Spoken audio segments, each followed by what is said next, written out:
Hi friends. If you're enjoying my videos, please hit the like button. It helps the YouTube algorithm notice me. Now sit back, relax, and enjoy the story.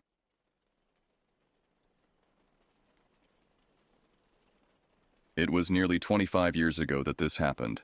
Time has dulled some of the memories, but others remain as vivid as if they occurred yesterday. I've documented this account because I believe the statute of limitations has long expired on any related legal matters, and I doubt anyone remains in danger. My family owned a secluded property adjacent to Carson National Forest in northern New Mexico, a parcel that had been passed down through generations. Both my sister Abigail and I spent our formative summers there, escaping the oppressive heat of our primary residence in southern Texas. The property itself was unremarkable. A modest two-bedroom cabin with weathered cedar siding and a stone foundation that had withstood decades of seasonal changes. What made it special was its location. Perched at an elevation of 8,700 feet, surrounded by towering ponderosa pines and aspen groves that shimmered like liquid silver when the wind passed through them. The air was different there, crisp, thin, and perfumed with pine resin and wild sage. After months in the dusty, parched environment of our ranch, that first breath of mountain air was like drinking cool water after a long drought. Our father, William, had served in the Special Forces before returning to civilian life as a rancher. Having two daughters hadn't softened his approach to child rearing. In fact, it seemed to intensify his desire to impart survival skills. By age 12, I could field dress a deer, navigate by stars, build 3 different types of emergency shelters, and handle firearms with competent precision. Abigail, 4 years my junior, learned these same skills even earlier under my father's watchful eye. "The world won't cut you any slack for being female," he would say during our training sessions. "If anything, it means you need to be twice as prepared, twice as vigilant." At the time, his intensity sometimes felt excessive, borderline paranoid. But later events would prove his foresight disturbingly accurate. Those summers blended together in my memory.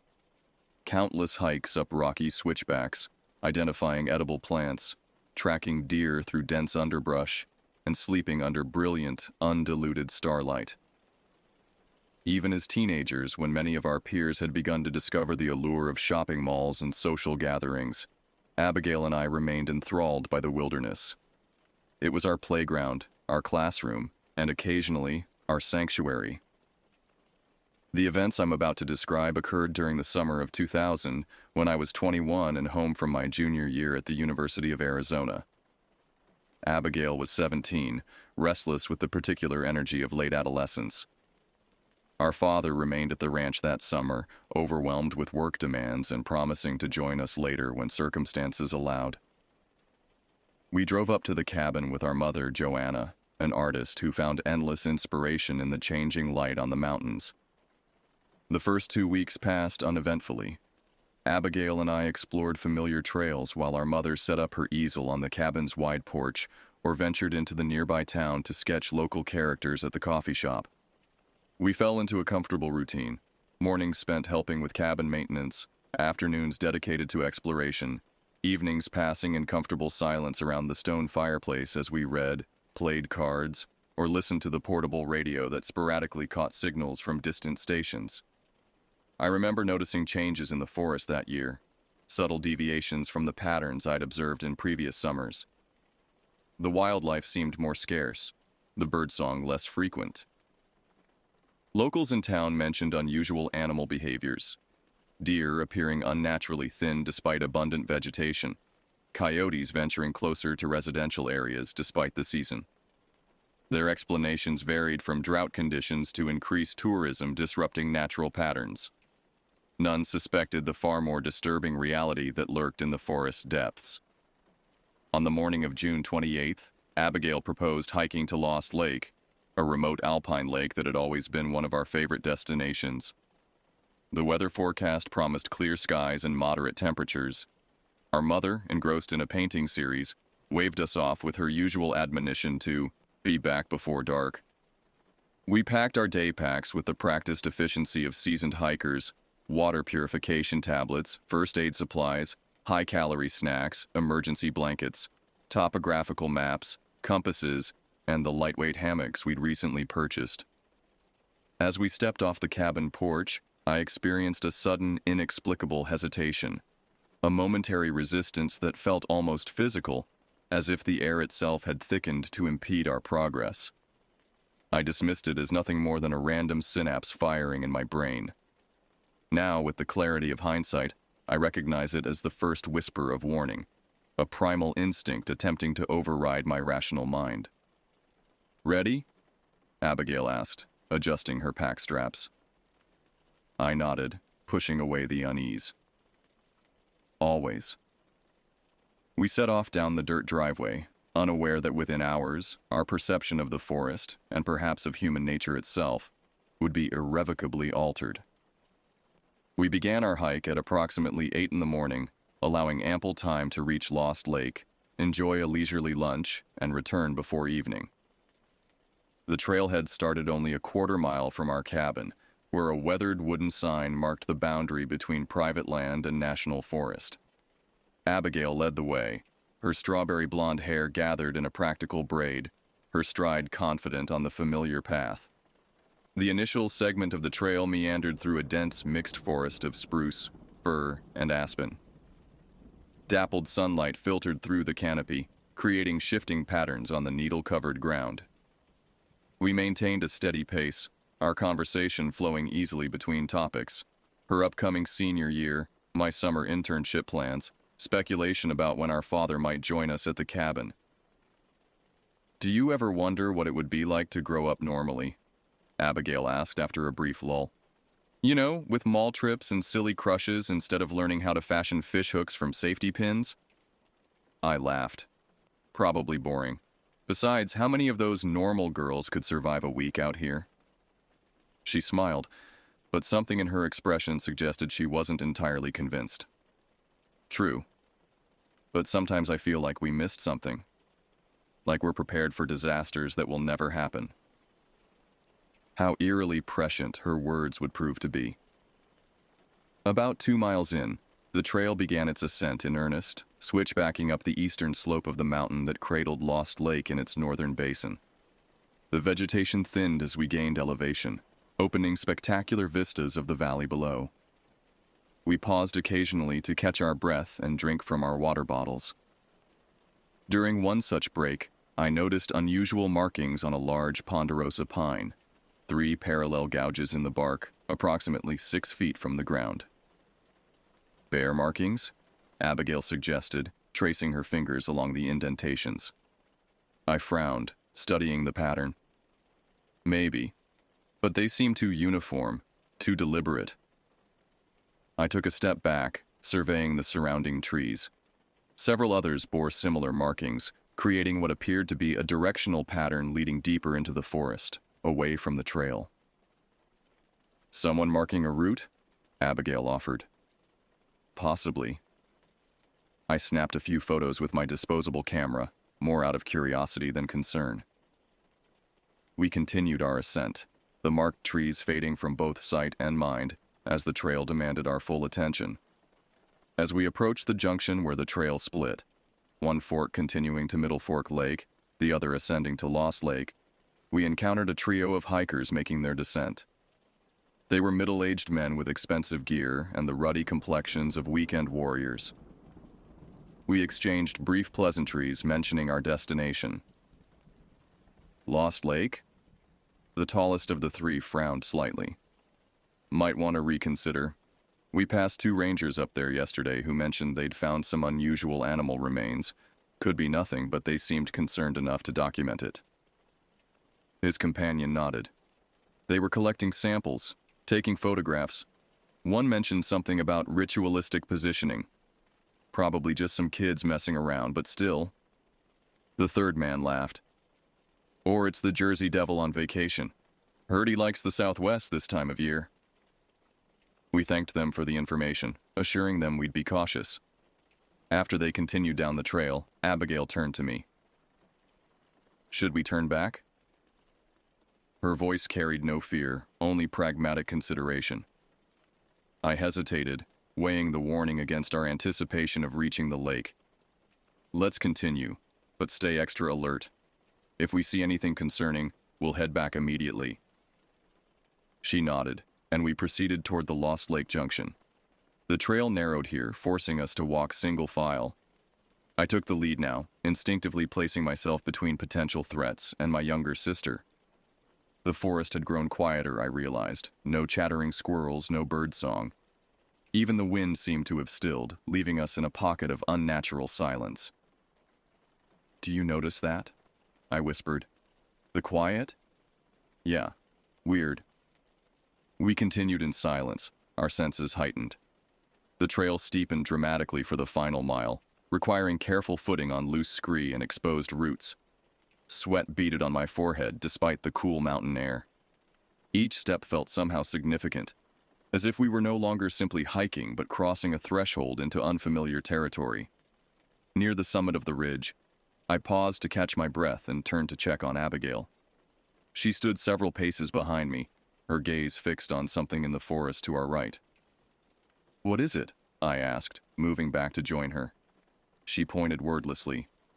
Partially obscured by underbrush about 30 yards from the trail hung what appeared to be fabric, torn, muddied clothing suspended from low branches at unnatural angles. Too dispersed to be abandoned gear, too deliberately positioned to be mere debris carried by wind or animals. "Should we check it out?" Abigail whispered. I felt an instinctive revulsion.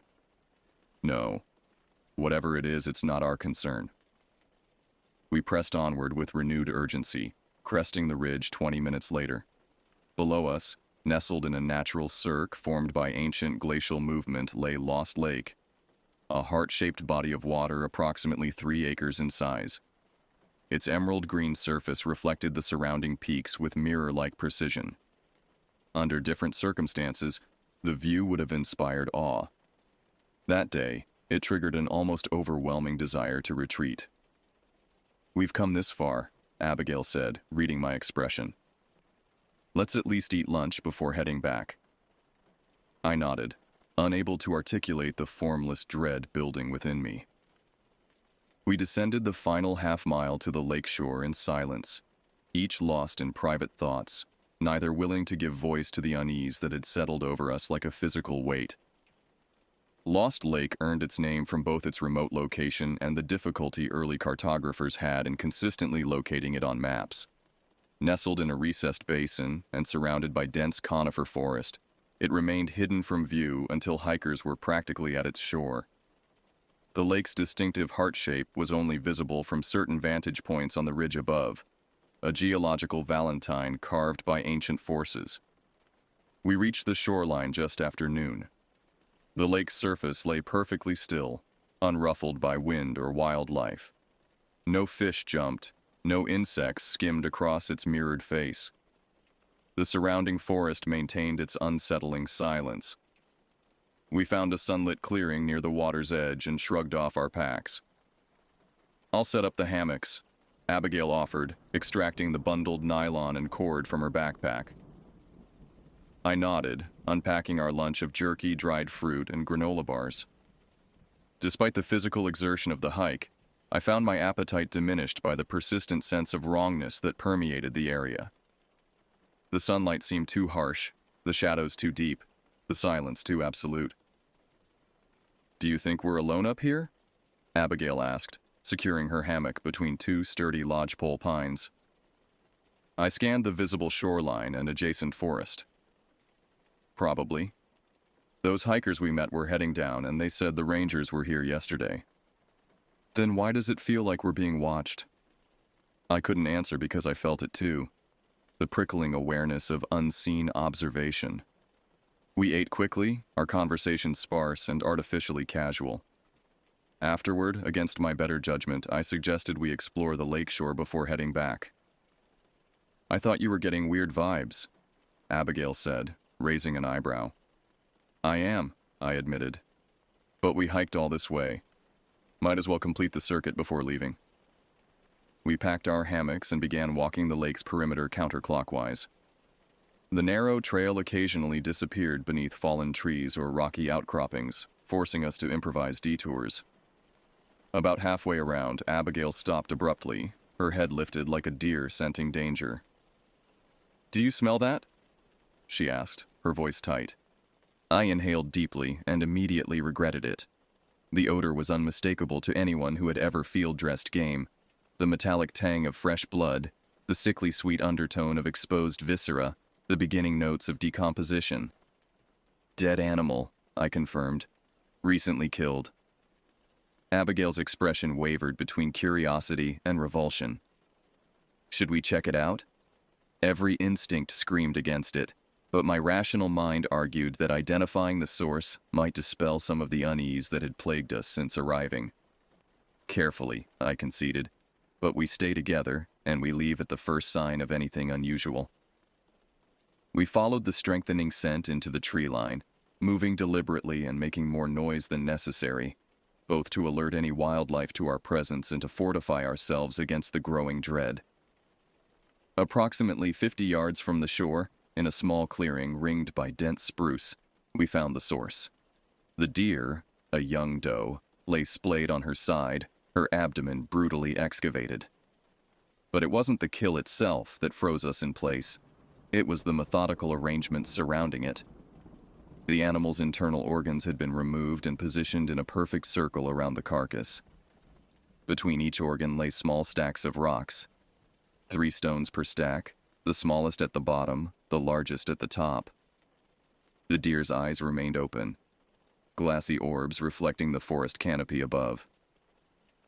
"This isn't a predator kill," Abigail whispered, her voice barely audible.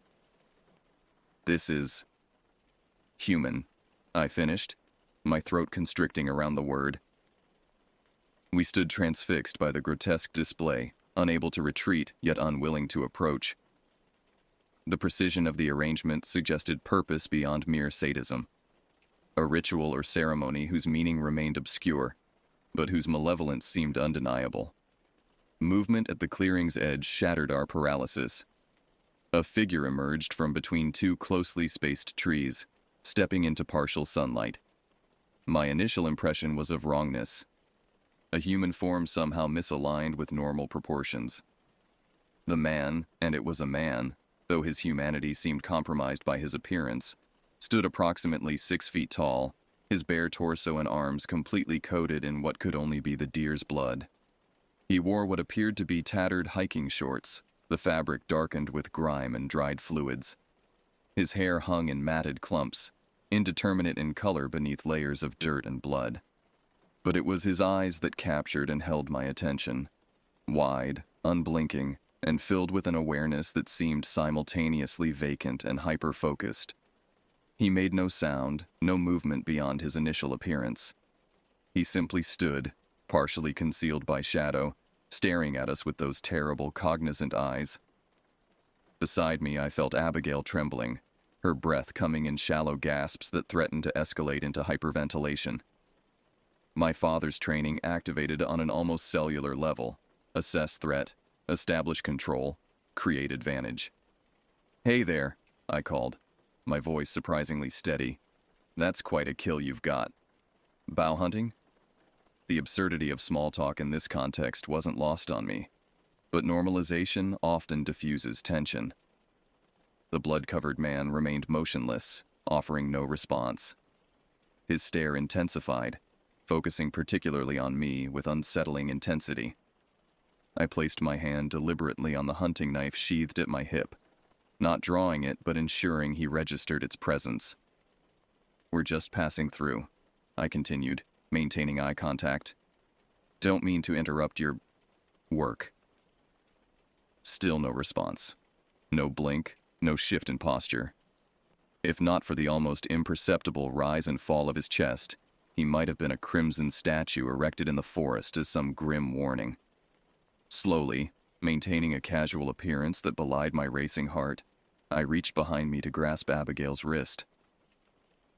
"We'll leave you to it," I said, beginning to step backward, pulling my sister with me. "Good hunting." As we retreated, the man's head rotated slightly to track our movement, but his body remained frozen in place. We backed away until trees blocked our view of the clearing, then turned and moved quickly toward the lakeshore, neither of us speaking until we reached open ground. "What the actual hell was that?" Abigail hissed, her face drained of color. "I don't know," I admitted. "But we're leaving. Now." We abandoned any pretense of casual exploration and set off around the lake at a pace just short of running, repeatedly checking behind us. I kept my hand on my knife, prepared to draw it at the first sign of pursuit. We reached our original starting point in record time and immediately began ascending the trail that would take us back to the main path and eventual safety. Only when we crested the ridge did I allow myself to believe we might have escaped whatever aberration we had encountered in those blood-soaked woods. How profoundly wrong that assumption would prove. The descent from Lost Lake began in brittle silence, our footfalls on the rocky trail unnaturally loud in the stillness. We moved quickly but carefully, neither wanting to risk injury that would slow our retreat. Abigail took the lead, her auburn braid swinging with each determined stride. I followed close behind, stopping frequently to look and listen for signs of pursuit. "Do you think he's following us?" Abigail finally asked, her voice barely above a whisper. "I don't know," I answered truthfully. "But let's assume yes, and keep moving." We reached the junction where the Lost Lake Trail merged with the wider, more frequently traveled path to Middle Fork Lake. Here, the forest opened slightly, allowing dappled sunlight to penetrate the canopy. Under normal circumstances, we might have paused to adjust our packs or drink water. Instead, we pressed onward, our only concession to fatigue being a slight reduction in pace. "What was he doing with that deer?" Abigail asked after several minutes of silence. "That wasn't hunting, that was some kind of ritual," I finished when she trailed off. "Maybe he's mentally ill living out here. Or perhaps he belongs to some fringe group that practices wilderness ceremonies." Neither explanation satisfied me, but articulating possibilities helped maintain a veneer of rationality over an experience that defied conventional understanding. We had covered perhaps a mile from the junction when the first projectile struck the ground near my foot, a small, jagged rock that skittered across the trail. I stopped, scanning the forest on both sides. The dense undergrowth and layered tree trunks created perfect concealment for anyone wishing to remain hidden while observing the trail. "What is it?" Abigail asked, turning back toward me. A second rock landed between us, this one larger and thrown with greater force. "Move," I ordered, pushing her forward. "Quickly!" More rocks followed, most missing, but a few striking our backs and shoulders with stinging precision. We increased our pace to a controlled jog, awkward with our loaded packs but faster than walking. The physical impacts were minor, annoying rather than dangerous, but their psychological effect was profound. Someone was deliberately targeting us, herding us down the trail like livestock. The rocks stopped as suddenly as they had begun. The ensuing silence felt more threatening than the assault had been. We maintained our accelerated pace, listening intently for any sound that might reveal our pursuer's position. What came instead chilled my blood more effectively than any physical danger could have. It began as a low, guttural sound, not quite human, not fully animal. A growling that evolved into something like barking, but with deliberate modulation that suggested attempted speech. I recognized the vocalization as human-generated but deliberately distorted to mimic animal sounds. The effect was uncanny and deeply unsettling. "Is he growling at us?" Abigail gasped, her face contorted with disbelief. "Ignore it," I instructed, though my own skin crawled at the unnatural sounds. "Eyes forward. Keep moving." The growling and barking continued, sometimes directly behind us, sometimes paralleling our course through the forest. Occasionally the sounds would cease entirely, only to resume from an unexpected direction. The spatial disorientation was clearly intentional, designed to maximize our distress and confusion. I maintained periodic visual sweeps of our surroundings but never caught more than fleeting glimpses of movement, a shadow shifting unnaturally, foliage disturbed without visible cause, the sense of a presence just at the periphery of vision. Our pursuer had become more concept than corporeal being, an omnipresent threat that could materialize anywhere, at any moment. As we neared the 4-mile marker, where the trail widened considerably as it approached the ranger station area, the pursuit seemed to abate. The unnatural vocalizations faded, then stopped entirely. We continued for another quarter-mile at our accelerated pace before I signaled Abigail to pause. We stood in the middle of the trail, backs together, scanning in opposite directions. "I think he's gone," Abigail said after several minutes of silence. "Maybe," I conceded, though I remained unconvinced. But we keep moving quickly until we reach the trailhead. We resumed our pace, now motivated more by the desire to put distance between ourselves and the experience than by immediate fear. Only when we reached the final half-mile, where weekend hikers and day trippers frequently gathered, did I feel the constriction in my chest begin to ease. The parking area came into view, a graveled clearing with several vehicles present, including a Forest Service truck. Normal, civilized life had never appeared so beautiful. We slowed to a walk, conscious of our disheveled appearance and wild-eyed expressions. A park ranger stood by his truck, checking something on a clipboard. He looked up as we approached, his experienced gaze immediately registering our distress. "You two okay?" he asked, setting down his clipboard. I hesitated, suddenly uncertain how to articulate our experience without sounding hysterical or delusional. "We encountered someone at Lost Lake," I began carefully. "A man who had killed a deer and arranged its organs in some kind of ritual display." The ranger's expression shifted from polite concern to focused alertness. "This man, was he covered in blood, minimally clothed?" Abigail nodded, her exhaustion momentarily forgotten. "You know him?" "Not personally," the ranger replied grimly. "But we've had reports. 3 in the past month, all in the Lost Lake area. Did he attempt to communicate with you?" "No," I said. "But he followed us on the trail, threw rocks, made animal noises." The ranger reached for his radio. "I need to report this. Would you be willing to provide a statement? It would help us build a case for additional patrols in that sector." We agreed, spending the next hour recounting our experience in clinical detail. The ranger, whose name badge identified him as Supervisor Andrews, took copious notes and asked detailed questions about the man's appearance, the arrangement of the deer organs, and the exact locations of our encounters. He explained that they suspected the individual was living in the backcountry, possibly in caves or improvised shelters near the higher lakes. "We've found several abandoned campsites," he said. "Evidence of prolonged occupation, fire pits, food caches, even crude tools fashioned from bone and stone. But he moves frequently and the terrain makes it challenging to track him." "Is he dangerous?" Abigail asked the question that had dominated my thoughts since our encounter. Andrews hesitated, choosing his words carefully.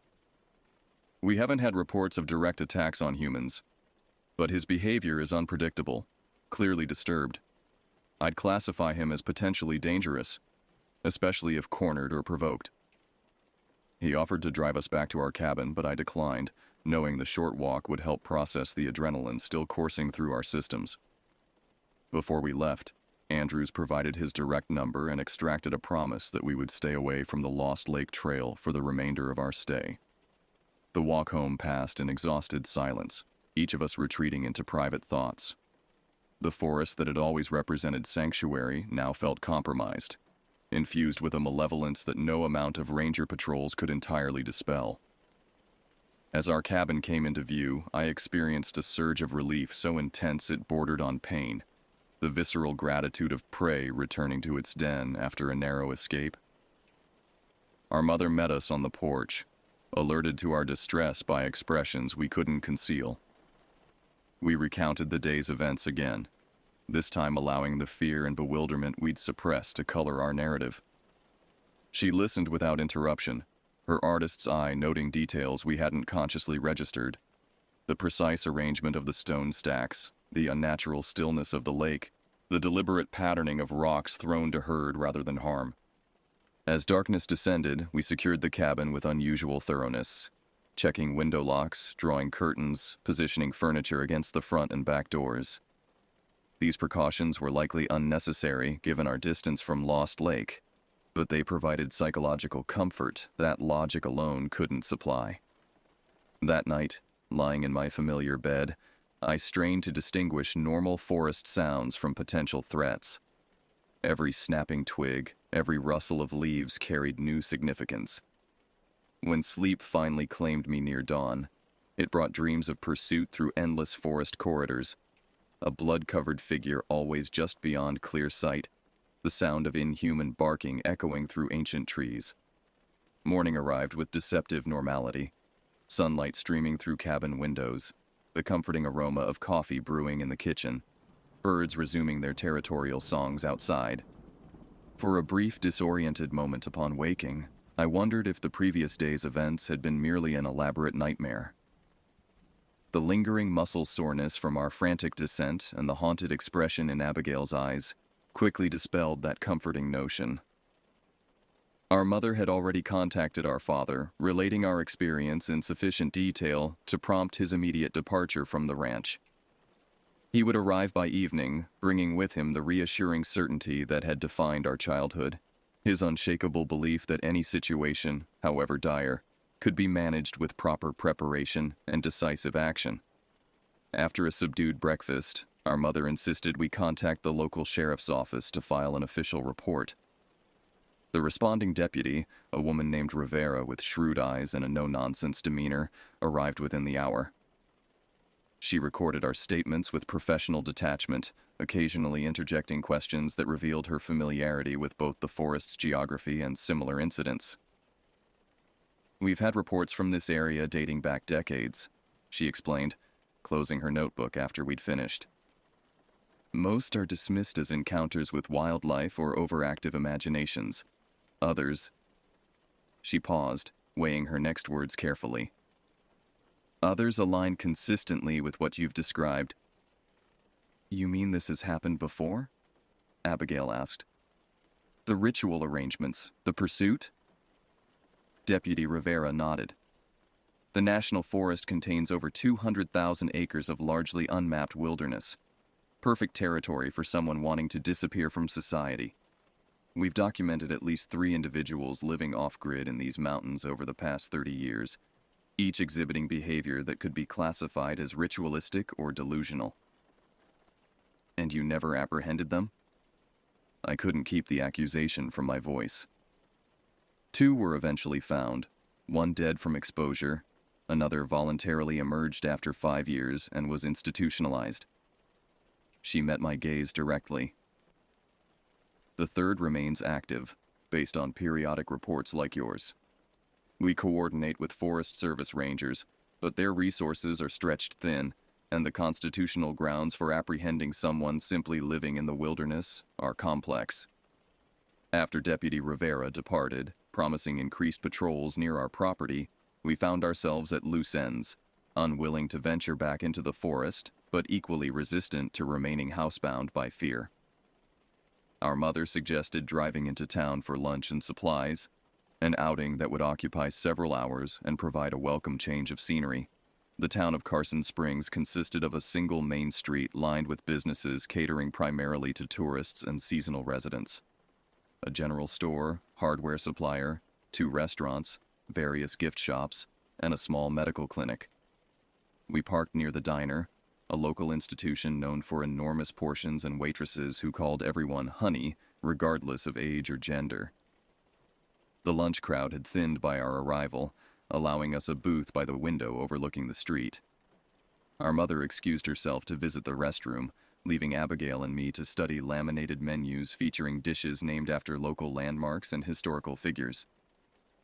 "How are you holding up?" I asked, noticing the shadowed circles beneath my sister's eyes. She shrugged, attempting nonchalance that her tense posture belied.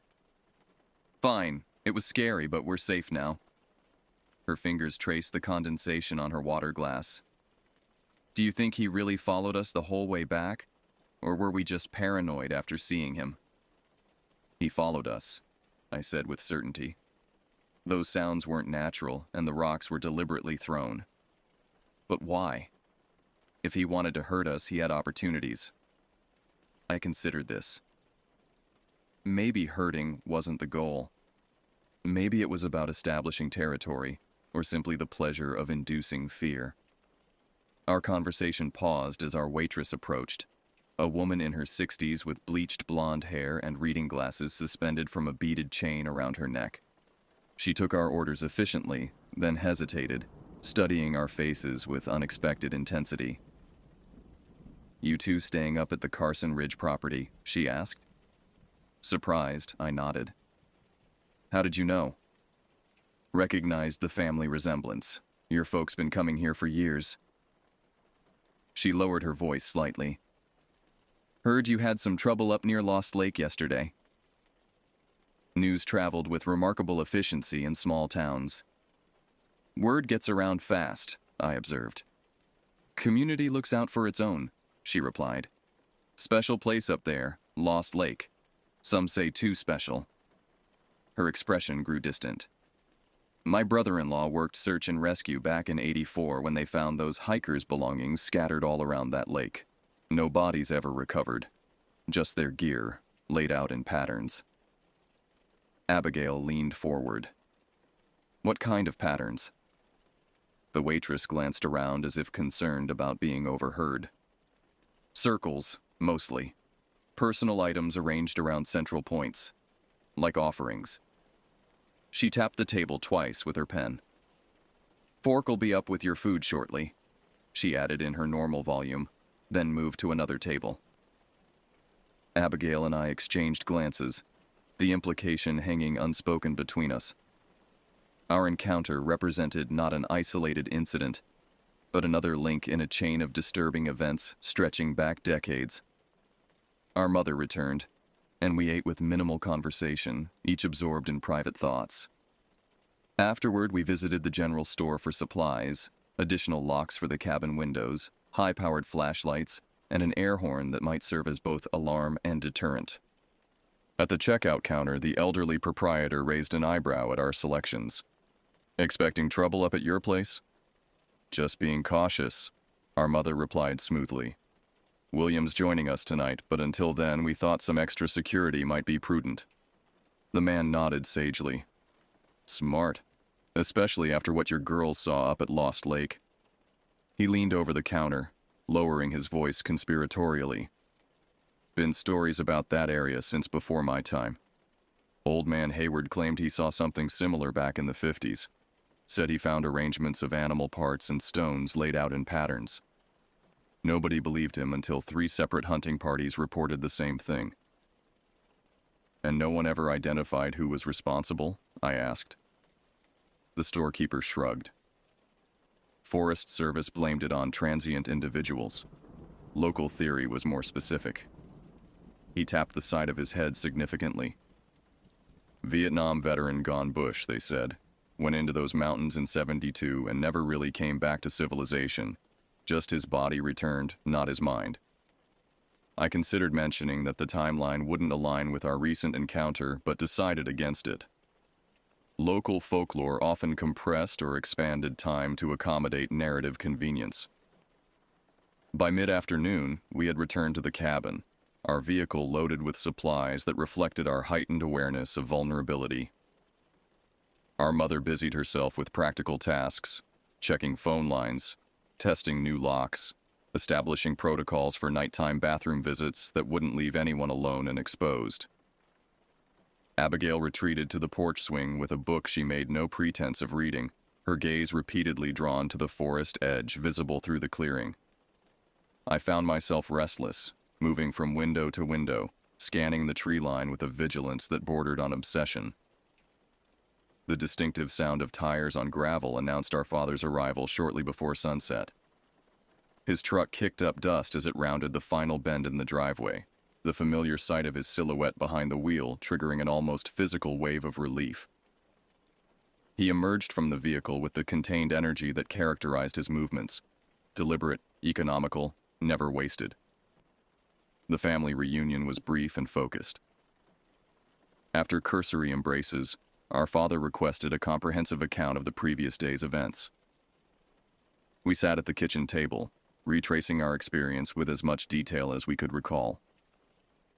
He interrupted occasionally with clarifying questions, his expression growing increasingly grave. "Show me your route on the map," he directed when we'd finished.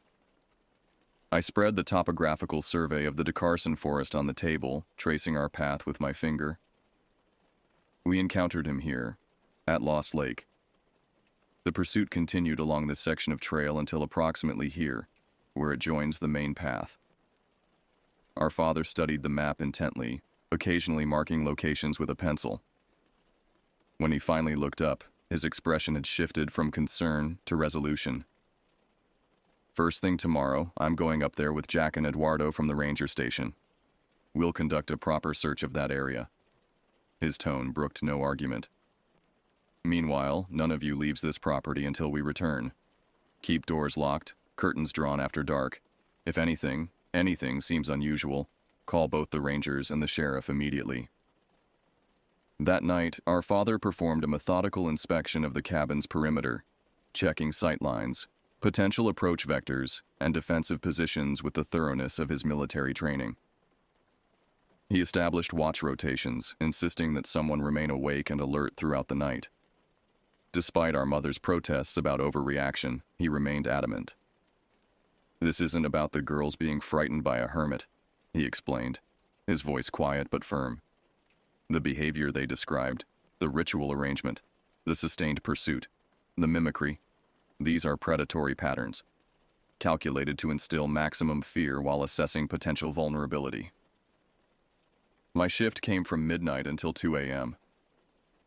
I sat by the living room window, a shotgun resting across my lap, watching moonlight transform familiar landscape into an alien topography of deepened shadows and silvered highlights. The forest beyond our clearing seemed to pulse with malevolent awareness, not merely containing threat, but embodying it. Nothing approached the cabin that night, yet sleep remained elusive even after my watch ended. I lay awake until dawn's first light, listening to the house's familiar creaks and settling sounds with newfound suspicion, wondering how something as fundamental as our relationship with the surrounding wilderness could be so irrevocably altered by a single encounter. Dawn arrived with oppressive stillness. No breeze stirred the pines, no birds announced the new day. Even insects seemed to have abandoned their usual morning chorus. The unnatural silence pressed against the cabin windows like a physical presence, as if the forest itself held its breath in anticipation. Our father had been awake for hours, methodically checking and loading various firearms, arranging equipment in his pack with military precision. He'd made several calls since first light, coordinating with ranger personnel and local law enforcement. By 7 a.m., vehicles began arriving. 2 Forest Service trucks, a Sheriff's Department SUV, and a battered pickup belonging to Eduardo Vasquez, a local hunting guide renowned for his tracking abilities. The assembled search party gathered in our front yard, 8 men equipped with radios, GPS units, sidearms, and expressions that ranged from professional detachment to barely concealed excitement. Our father introduced us to those we hadn't previously met, then requested that Abigail and I provide additional details about our encounter. "The arrangement of organs," Eduardo asked, his weathered face intent. "You said they formed a circle around the carcass. Was it complete, or were there gaps?" An oddly specific question, but I answered truthfully. "Complete. The entire circumference was covered with parts." He exchanged glances with Jack Thornton, the senior ranger. "And the stone stacks, all identical in size and shape?" Abigail nodded. 3 stones each, small on bottom, medium in middle, large on top. Eduardo exhaled slowly, his expression troubled. "Consistent with the Carson Ridge incidents in 97, 03, and 12, same signature." "Then we're dealing with the same individual," our father concluded. "Not a copycat or coincidence." "If it's the same person," Sheriff's Deputy Williams interjected, "he's been living out there for nearly 30 years. That's extraordinary survival for someone presumably without supplies or modern equipment. Or there's more than one, Jack suggested. A group with shared practices, perhaps passing knowledge to new members over time. The implications of organized long-term presence in the forest sent a chill through me that had nothing to do with the morning temperature. I had always viewed the wilderness as fundamentally indifferent, potentially dangerous due to natural hazards but never malevolent. The idea that human predators might have established a hidden society within its boundaries transformed the forest from neutral space to hostile territory. After reviewing topographical maps and establishing communication protocols, the search party prepared to depart. Our father pulled me aside while the others loaded their vehicles. If we're not back by nightfall, take your mother and sister into town. Stay at the motel until you hear from me. He pressed a satellite phone into my hand. This will work even if cell service goes down. I'll check in every 2 hours. If I miss 2 consecutive check-ins, call this number. He handed me a card with an unfamiliar area code. Ask for Morrison and give him this verification code. Tell him it's code Indigo. I stared at the card, unsettled by the elaborate contingency planning. Dad, you're scaring me more than the encounter itself. His expression softened momentarily. Preparedness isn't fear.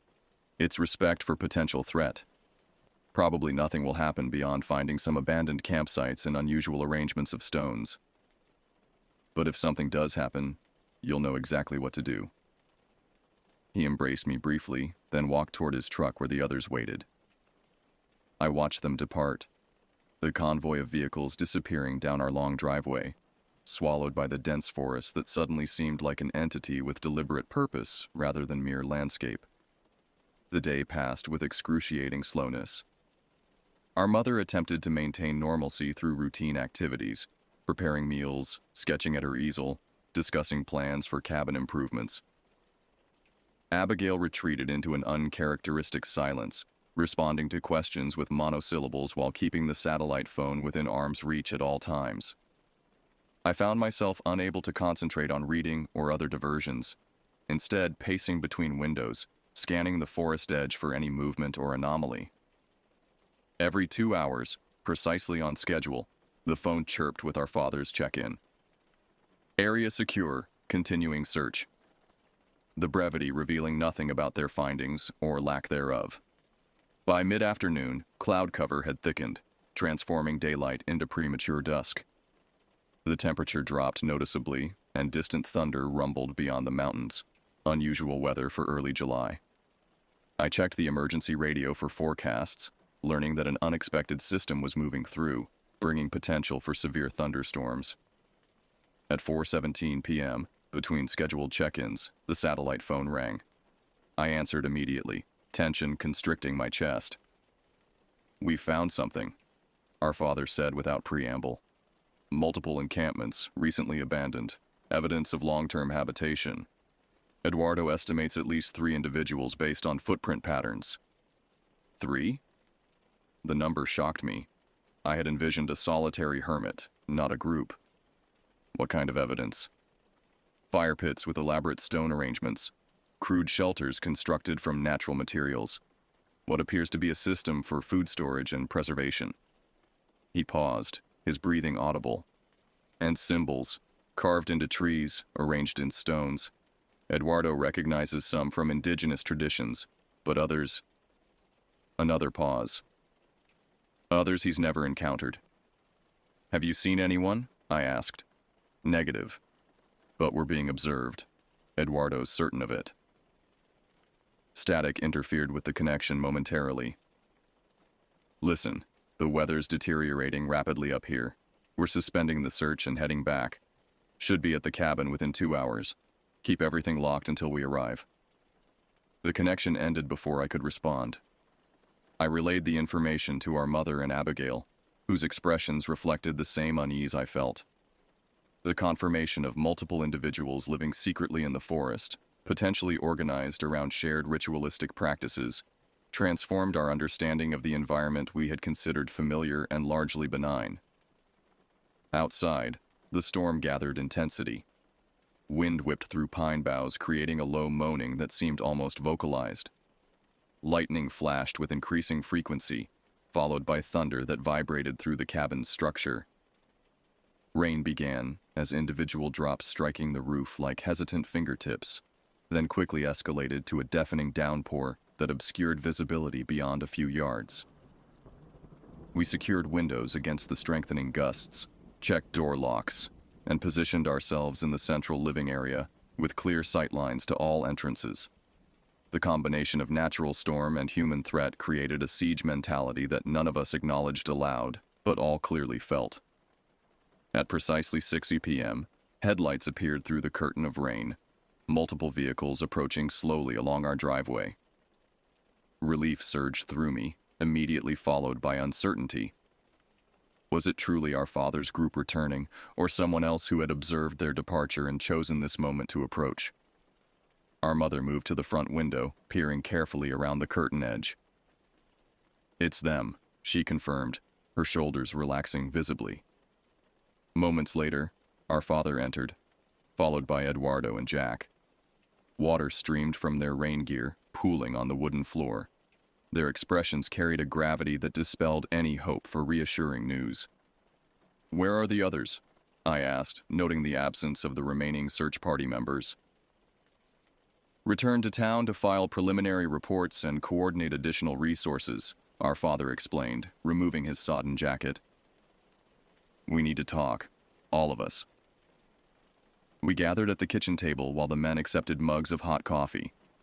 Outside, the storm continued its assault, wind howling around the cabin's corners with almost sentient fury.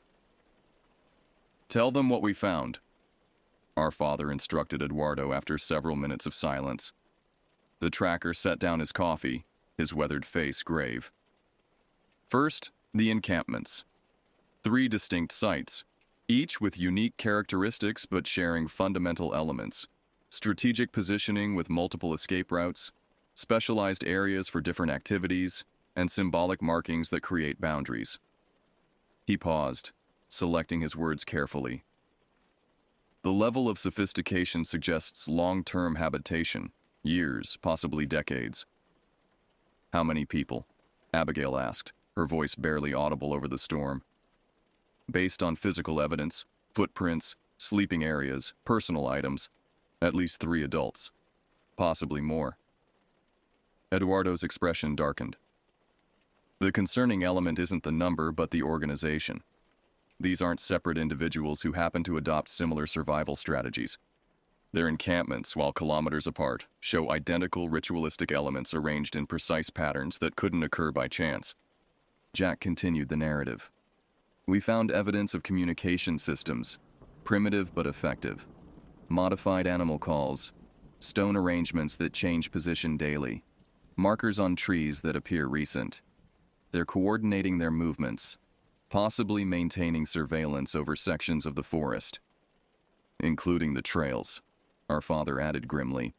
"We found observation posts overlooking every major hiking path within 5 kilometers of Lost Lake, carefully concealed, but offering clear sightlines to anyone passing below. The implications settled over us like a physical weight. We hadn't stumbled upon a deranged hermit, but had instead penetrated the territory of an organized group that had been observing forest visitors, including us, for potentially years without detection." "What about the deer?" I asked. "The ritual arrangement we saw?" Eduardo and Jack exchanged glances. "Not the first," Eduardo answered reluctantly. "We found similar sites dating back weeks, possibly months. Different animals, identical arrangements. Always the circle of organs, always the 3 stone markers." "What does it mean?" our mother asked, her artist's curiosity momentarily overriding fear. "I recognized elements from various indigenous practices," Eduardo explained. "But corrupted, combined with symbols I've never encountered in legitimate traditional contexts. My grandfather was a curandero, a healer who worked with spiritual energy. He would say these are attempts to communicate with forces that should remain undisturbed." Lightning illuminated the room through closed curtains, followed immediately by thunder that shook dishes and cabinets. The storm seemed to punctuate Eduardo's words with cosmic emphasis. "What now?" Abigail's question hung in the silence that followed. Our father leaned forward, his expression resolute. "We've notified appropriate authorities. A specialized team will arrive tomorrow to conduct a more comprehensive search with proper equipment and jurisdiction. Meanwhile, we're relocating temporarily." "Leaving the cabin?" Our mother's dismay was evident. "Just until the situation is resolved. The sheriff has arranged accommodations in town for all of us, including Eduardo and Jack, who will continue consulting on the investigation." His tone indicated this wasn't a suggestion, but a decision already finalized. We spent the next hour gathering essential belongings and securing the cabin for temporary abandonment. The storm continued unabated, transforming simple tasks into challenges and ordinary forest sounds into potential threats. By 8 o'clock, our vehicles were loaded, the cabin darkened, and final security measures implemented. As we prepared to depart, I paused on the porch, gazing into the rain-lashed forest beyond our clearing. Lightning briefly illuminated the tree line, and in that fractional moment of illumination, I could have sworn I saw multiple figures standing motionless among the trunks, silhouettes darker than the surrounding shadows, watching our exodus with patient malevolence. "Christina?" Our father called from his truck. "Time to go." I turned away from the disquieting vision, hurrying through the downpour to my vehicle. As our convoy navigated the winding driveway, I resisted the urge to look back, knowing that whatever presence I had glimpsed, whether real or imagined, would remain long after we had gone, wrapped in the ancient patience of creatures who measured time by seasons rather than hours. The storm pursued us into town, lashing our small convoy with horizontal rain that reduced visibility to mere yards.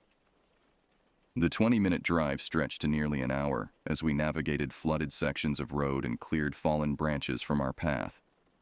Carson Springs appeared through the deluge as a collection of blurred lights, a fragile constellation of human presence in the vast darkness of the surrounding wilderness.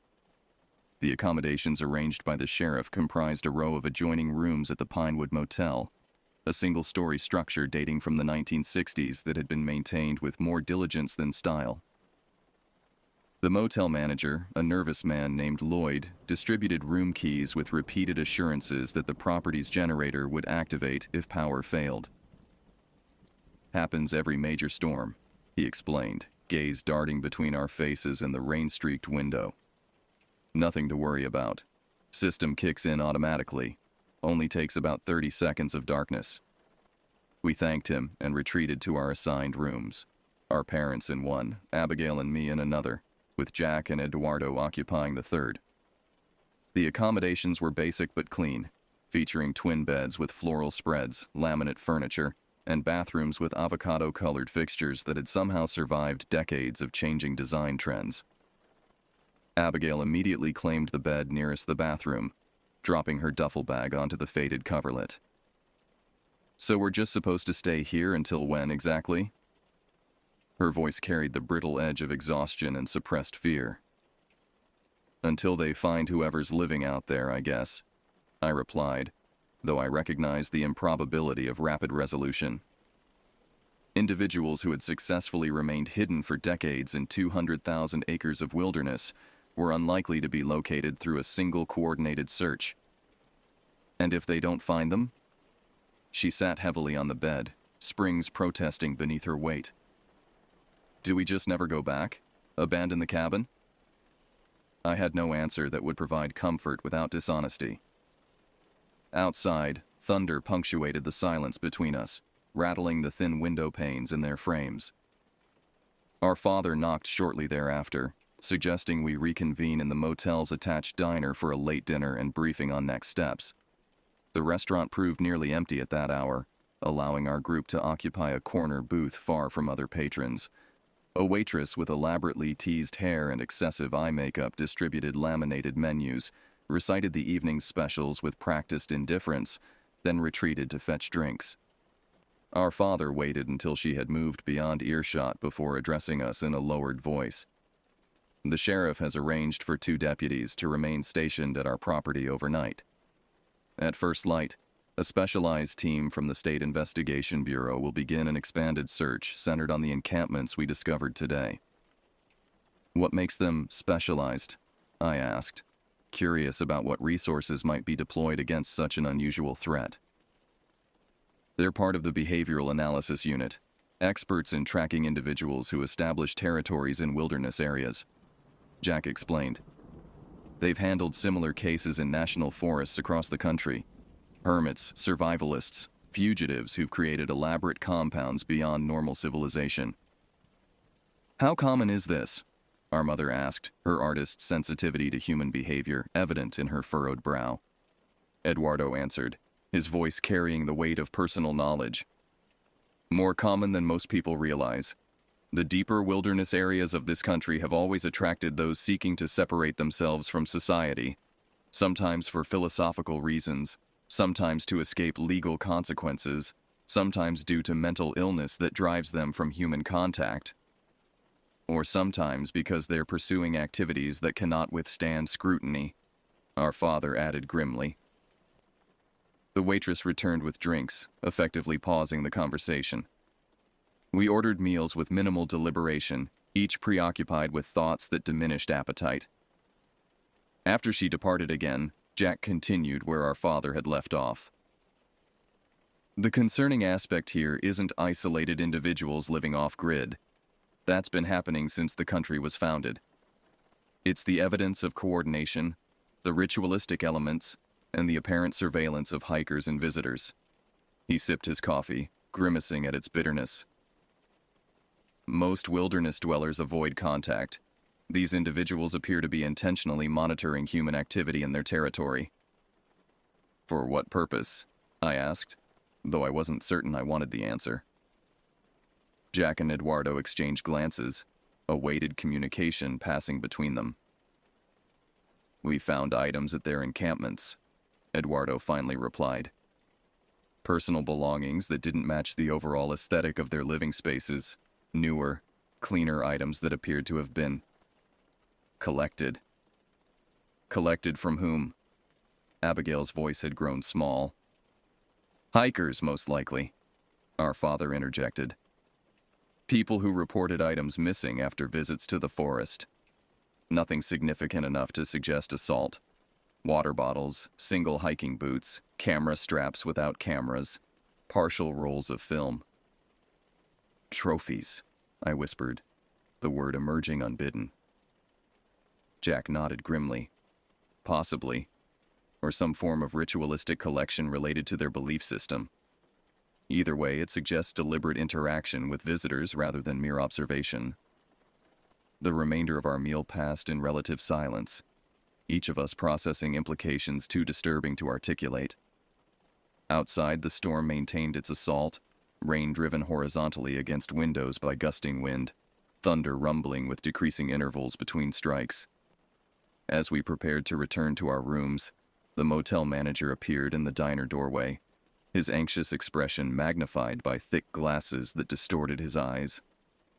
Sheriff's office just called, he announced, addressing our father directly. They're evacuating Lower Carson Creek due to flash flood potential. Said to tell you they've pulled their men from your property to assist with evacuation procedures. Our father's expression darkened. When will they return to the property? Didn't say. Lloyd shrugged apologetically. Storms expected to continue through morning. They're focusing on areas with immediate life safety concerns. After the manager departed, our father turned to Jack and Eduardo. Our cabin is well above flood elevation, but this means it's currently unmonitored. You're concerned they might approach it? Jack asked, immediately understanding the implication. I'm concerned about what they might learn from an unoccupied structure, our father replied. Evidence of our movements, our habits, our vulnerabilities. The prospect of unknown individuals examining our personal space, studying our lives with predatory interest, sent an involuntary shudder through me. Abigail must have felt similarly, as her hand found mine beneath the table, her fingers cold despite the diner's warmth. We returned to our rooms with renewed unease, the temporary security of the motel suddenly feeling insufficient against threats that had demonstrated patience measured in decades rather than hours. In our shared room, Abigail and I performed abbreviated versions of our normal bedtime routines, neither wanting to be alone even for the minutes required to shower or change clothes. Sleep proved elusive despite physical exhaustion. I lay awake listening to the storm's continued assault, occasionally illuminated by lightning that transformed the motel room into a tableau of sharp-edged shadows. Beside me, Abigail's breathing eventually settled into the rhythm of sleep, though occasional murmurs and restless movements suggested her dreams offered little respite. I must have eventually succumbed to exhaustion, as I awakened disoriented to absolute darkness and the distinctive silence that follows power failure. The promised generator had not engaged, leaving the room in perfect blackness. For several moments, I remained motionless, allowing my eyes to adjust and my mind to reorient. Rain continued outside, but the storm's intensity had diminished to steady percussion rather than violent assault. I fumbled for my phone, activating its screen to check the time. 3:17 a.m. The device showed no service. Cell towers likely affected by the same power disruption. As I contemplated whether to wake Abigail, a sound from outside our door froze me in mid-motion. A soft scraping, like something being drawn slowly across the motel's exterior siding. I listened intently, unconvinced of its reality until it repeated. 3 distinct scratches, followed by silence. Quietly, I slipped from bed and moved to the window, carefully displacing the curtain's edge just enough to view the parking lot. Moonlight broke intermittently through dissipating clouds, illuminating the motel's gravel lot and the forest edge beyond. Nothing moved in the immediate vicinity of our room, yet the scratching sound came again. Closer now, directly outside our door. I considered waking Abigail but hesitated, unwilling to alarm her without confirmation of actual threat. Instead, I retrieved my phone and activated its flashlight function, directing the beam toward the door's lower edge where a half-inch gap existed between door and threshold. Through this narrow aperture, I detected movement, what appeared to be the tip of a slender object being maneuvered under the door. As I watched, frozen in horrified fascination, 3 small stones were pushed into our room, one after another. They rolled a short distance across the carpet before stopping. 1 small, 1 medium, 1 large. The implication struck with physical force.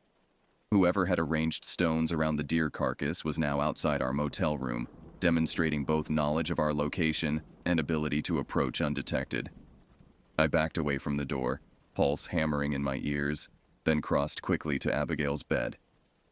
"Wake up," I whispered urgently, shaking her shoulder. "We need to get to Mom and Dad's room, now." She blinked awake, confusion yielding to alarm as she registered my expression. "What's happening?" "Someone's outside our door. They pushed these under it." I directed my phone's beam toward the 3 stones. The same arrangement from the forest. Recognition transformed her features, sleep fog instantly replaced by focused terror. "How did they find us?" "I don't know, but we're getting out of this room." I began gathering essential items. Room key, phone, knife I'd packed out of habit. "We'll go through the bathroom window. It's small, but should be big enough." The bathroom connected to our room featured a narrow window positioned above the toilet, presumably designed for ventilation rather than egress, but our only option for avoiding the door where unknown threat lurked. I stood on the toilet tank, confirming the window could open and assessing the approximately 7-foot drop to the ground outside. "I'll go first," I told Abigail, who had gathered her own belongings with remarkable composure despite visible trembling. "Then I'll help you down.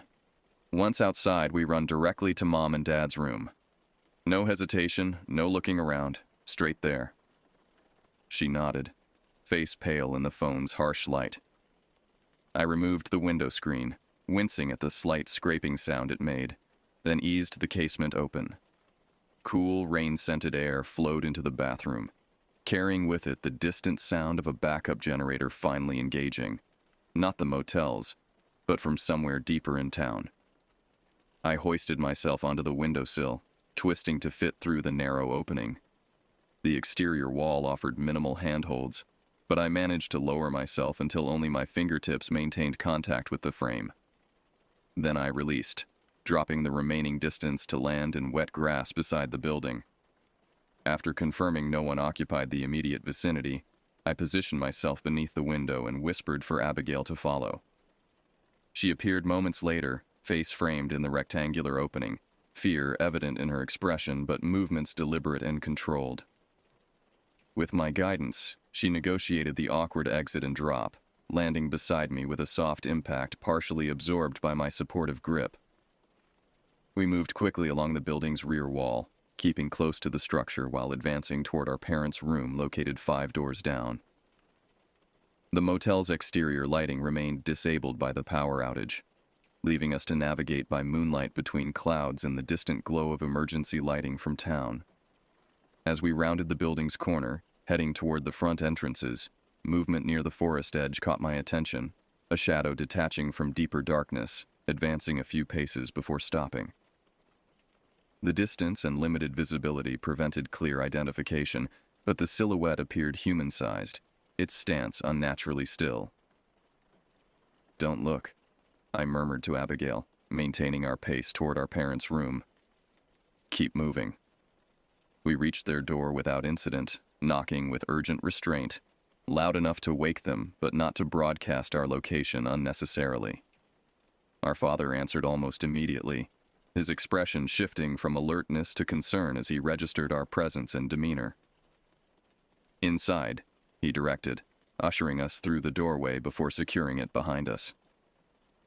Our mother sat upright in bed, a baseball bat gripped in her hands, an improvised weapon I had never seen her wield, but which she held with surprising competence. "What happened?" our father demanded once we were safely inside. I explained the power outage, the scratching sounds, and the 3 stones pushed beneath our door. His reaction was immediate and decisive. "We're leaving. Now. Wake Jack and Eduardo." He began gathering belongings, movements efficient despite the limited light. "We'll take one vehicle, stay together, head directly to the sheriff's station in town." Our mother dressed quickly while I used our father's satellite phone to call Jack's room. Within minutes, our entire group had assembled in our parents' room, briefed on the situation, and prepared for immediate departure. "I'll go first," Jack offered, hand resting on the sidearm holstered at his hip. "Eduardo takes rear position. Everyone else stays tight together, moves quickly to William's truck. No stopping regardless of what you see or hear. Clear?" We nodded collectively, tension transforming everyday movements into choreographed preparation for potential conflict. Jack opened the door cautiously, scanning the parking area before indicating we should follow. We moved as a tight unit across the gravel lot, footsteps crunching with what seemed like excessive volume in the pre-dawn stillness. As we reached our father's truck, I allowed myself a brief survey of our surroundings. The figure I had glimpsed earlier was no longer visible at the forest edge, but something else caught my attention. 3 small stones placed on the truck's hood, arranged in the now familiar hierarchy of size. "Dad," I whispered, pointing.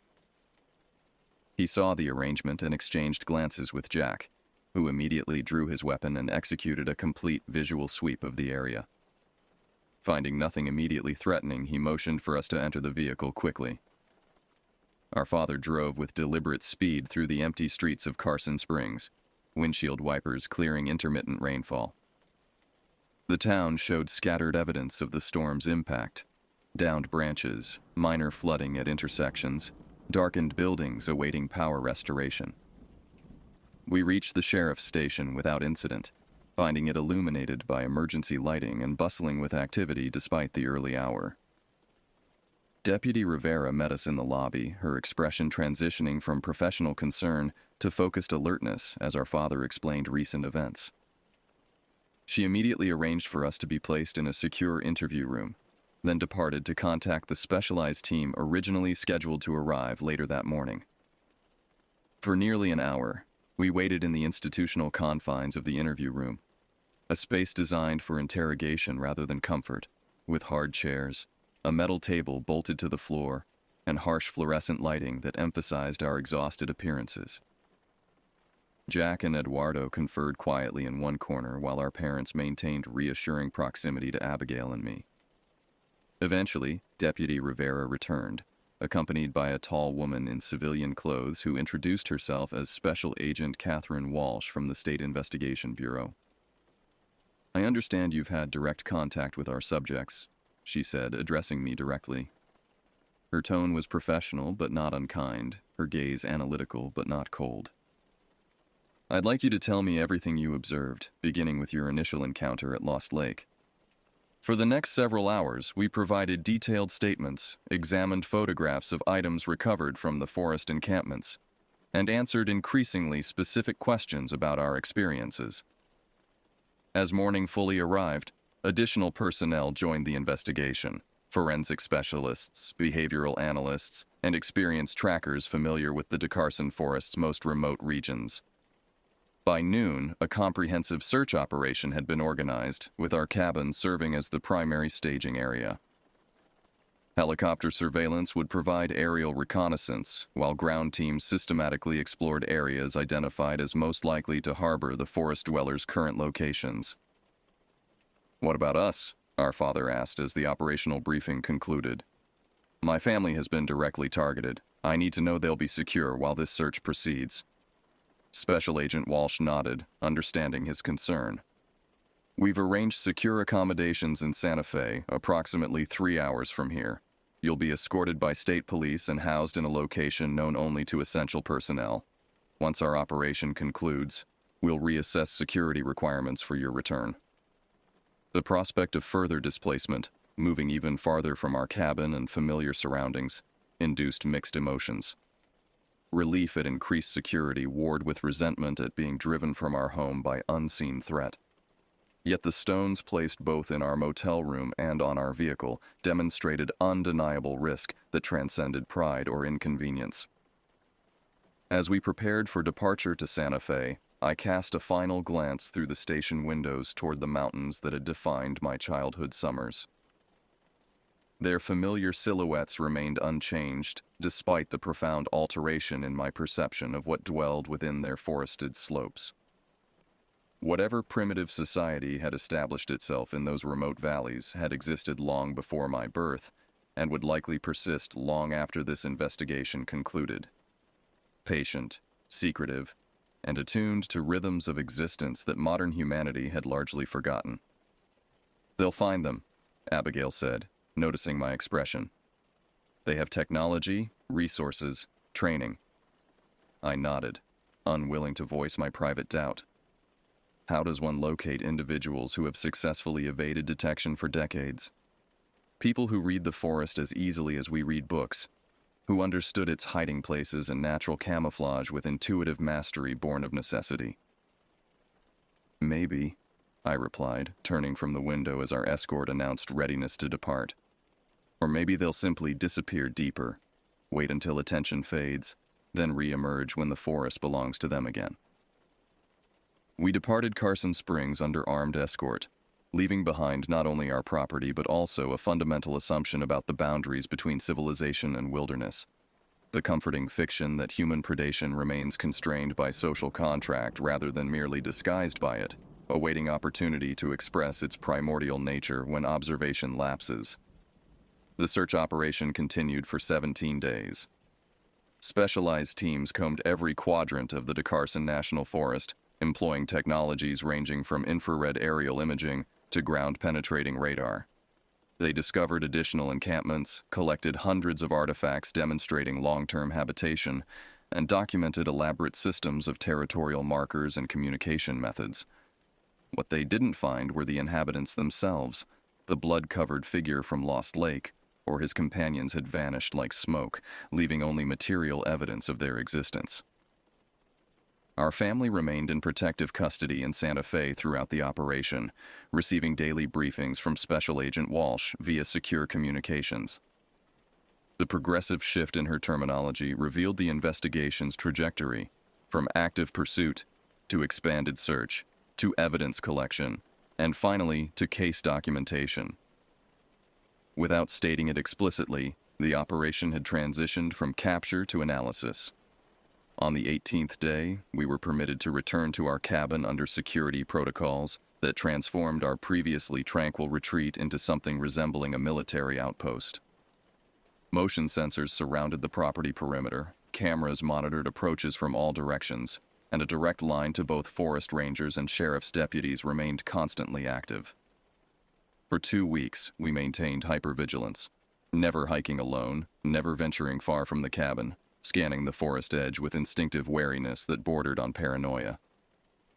Gradually, as days passed without incident, the acute edge of fear began to dull.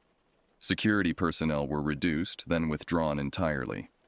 Life attempted to resume its normal patterns. Abigail and I completed our abbreviated summer stay before returning to our respective schools.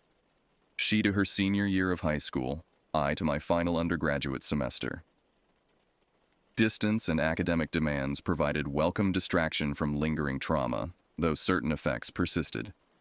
I avoided densely wooded areas, developed an aversion to venison, and experienced occasional nightmares featuring blood-covered figures standing motionless among trees. The following summer, our family made a collective decision to return to the cabin.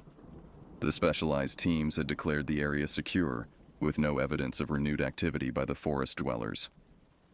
Whatever primitive society had established itself among those remote valleys had either relocated to more isolated regions or dispersed entirely following the intensive search. Our return felt like reclaiming territory, an act of defiance against fear, and an affirmation that trauma need not define experience. We arrived in early June with a deliberate agenda of normalcy, maintenance projects, fishing expeditions, short hikes on well-traveled trails. For nearly 3 weeks, we succeeded in establishing a new equilibrium that acknowledged past events without being governed by them. Then came the morning I discovered 3 small stones arranged on our porch steps, one small, one medium, one large. No one witnessed their placement. Our recently installed security cameras showed no unusual activity. The stones themselves were unremarkable, similar to thousands littering the surrounding forest floor. Yet their deliberate arrangement communicated unmistakable intent. We remain. We observe. We remember. Our father immediately contacted authorities who responded with appropriate concern but limited practical action. Additional patrols were temporarily instituted, security systems recalibrated, warning notices distributed to nearby properties. Without evidence of specific threat beyond symbolic communication, more extensive measures couldn't be justified. We departed earlier than planned that summer, our attempt at reclamation incomplete, but not entirely unsuccessful. The following year, we returned for a shorter stay, and the year after that, briefer still. Eventually, our visits tapered to weekend inspections rather than extended residence. The cabin remained in family ownership, occasionally rented to hunters or winter sports enthusiasts, but never again serving as our summer sanctuary. 25 years have passed since that initial encounter at Lost Lake. The landscape has changed, larger areas of the forest open to development, improved trails and amenities for tourists, more sophisticated ranger presence. Reports of strange encounters have diminished, though occasional hikers still describe unusual stone arrangements found deep in the backcountry or the unsettling sensation of being observed while traversing remote paths. I've returned to the area periodically over the intervening decades, drawn by complex emotions that blend nostalgia with lingering unease. 5 years ago, I hiked the Lost Lake Trail alone for the first time since that fateful day, a personal pilgrimage to confront persistent shadows. The lake appeared unchanged, its heart-shaped surface still reflecting surrounding peaks with mirror-like precision. I circumnavigated its shore cautiously, alert for any sign of disturbance or ritualistic arrangement. Near the spot where we had first spotted the deer carcass, I discovered a small clearing that had been deliberately maintained. Vegetation cleared, ground smoothed, perimeter marked by weathered logs positioned with evident purpose. At its center lay a circle of small stones, approximately 6 feet in diameter, each stone carefully selected for uniform size and placed equidistant from its neighbors. Within this circle stood 3 larger stones arranged in the familiar hierarchy, small, medium, large, that had become emblematic of our experience. The arrangement was not recent. Lichen had established itself on the stone's surfaces. Pine needles had accumulated in layers suggesting multiple seasons of deposition. This was not a recent message, but a permanent marker, a territorial claim maintained over decades. I didn't venture into the circle, but photographed it extensively from various angles. Upon returning to civilization, I forwarded the images to the Forest Service and the still active investigation file maintained by state authorities. Their response acknowledged the find, but classified it as consistent with previously documented ceremonial sites, rather than evidence of ongoing threat. Abigail has never returned to the forest. She completed university in another state, established her career in urban environments, and steadfastly refuses invitations to revisit our childhood summer location. Her reaction represents one valid response to trauma, complete avoidance of circumstances that might trigger its renewal. My approach has been different, not confrontational, but investigative. Over years of periodic returns and methodical research, I've constructed a theory about what we encountered that summer. The forest dwellers weren't merely hermits or survivalists, but practitioners of an isolation-evolved belief system. A nature worship cosmology that incorporated ritualistic relationships with wildlife, territorial marking, and periodic interaction with outsiders as form of boundary maintenance. The blood-covered man at Lost Lake wasn't performing random animal cruelty, but participating in ceremony significant within his community's worldview. His pursuit of us represented not predatory intent but ritual challenge, testing our response to incursion on sacred space. The stones delivered to our motel room and vehicle served as formal notice of territorial transgression rather than specific threat. This theory provides intellectual framework for understanding our experience, though it doesn't completely dispel its emotional impact. Some nights I still wake from dreams of silent figures watching from forest shadows, their patience spanning decades while our civilized certainties prove transient and fragile. Last month, working through family documents in preparation for possibly selling the cabin, I discovered a folder in my father's files labeled simply "Prior Incidents." Inside were newspaper clippings, correspondence with authorities, and handwritten accounts dating back to the 1950s, all documenting encounters similar to ours in the same geographical area. My father had researched historical precedent before our trip, but chosen not to share this knowledge, perhaps hoping documented history wouldn't repeat itself during our stay.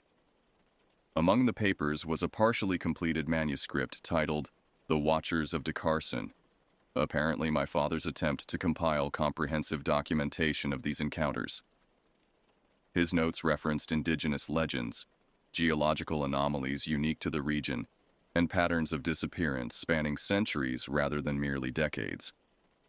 The manuscript remained unfinished, its final page a handwritten question. Territorial display or invitation to deeper understanding? That question resonates with me still. Whatever dwells in the remote valleys of the Carson National Forest exists at the boundary between human experience and something older, something that observes our brief passages through ancient territory with perspective measured in generations rather than individual lifespans. I've come to believe that the blood-covered man we encountered represents neither aberration nor threat, but reminder. A living embodiment of our species' tenuous claim to dominion over wilderness. He and his kind persist in liminal spaces where conventional understanding falters, maintaining traditions incomprehensible to those who experience nature as recreation rather than dwelling place. The 3 stones still appear occasionally, not at our former cabin, which was finally sold 5 years ago, but in photographs I receive from rangers and researchers aware of my continued interest. The arrangements emerge in increasingly remote locations as human presence expands through previously inaccessible areas. Always the same pattern, always the same message.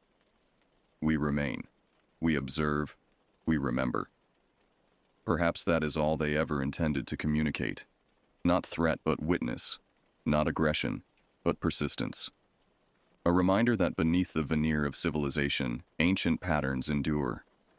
The forest remembers what we choose to forget, and some inhabitants ensure those memories retain physical form, preserved in arrangements of stone that outlast individual lifespans. I still avoid venison, still listen too carefully to sounds beyond my window at night, still feel momentary dread when hiking alone and sensing unseen observation, but I've come to recognize these responses not as weaknesses, but as heightened awareness. An appropriate acknowledgement that wilderness contains mysteries resistant to explanation and presences that exist beyond our permission or understanding. 25 years after our encounter at Lost Lake, I've made tentative peace with uncertainty. Whatever walked from those trees covered in deer's blood that summer day exists simultaneously as trauma, mystery, and revelation, a living embodiment of boundaries crossed without understanding their significance. I no longer seek definitive explanation, but rather acceptance of ambiguity as the most honest response to experiences that defy conventional categorization. The three stones remain their signature, appearing across decades, communicating persistence without words. Small, medium, large, a hierarchy of significance that requires no translation beyond its silent presence. A message from those who watch, those who wait, those who remember when forests belonged to no human claim and existed beyond any authority save their own ancient rhythms.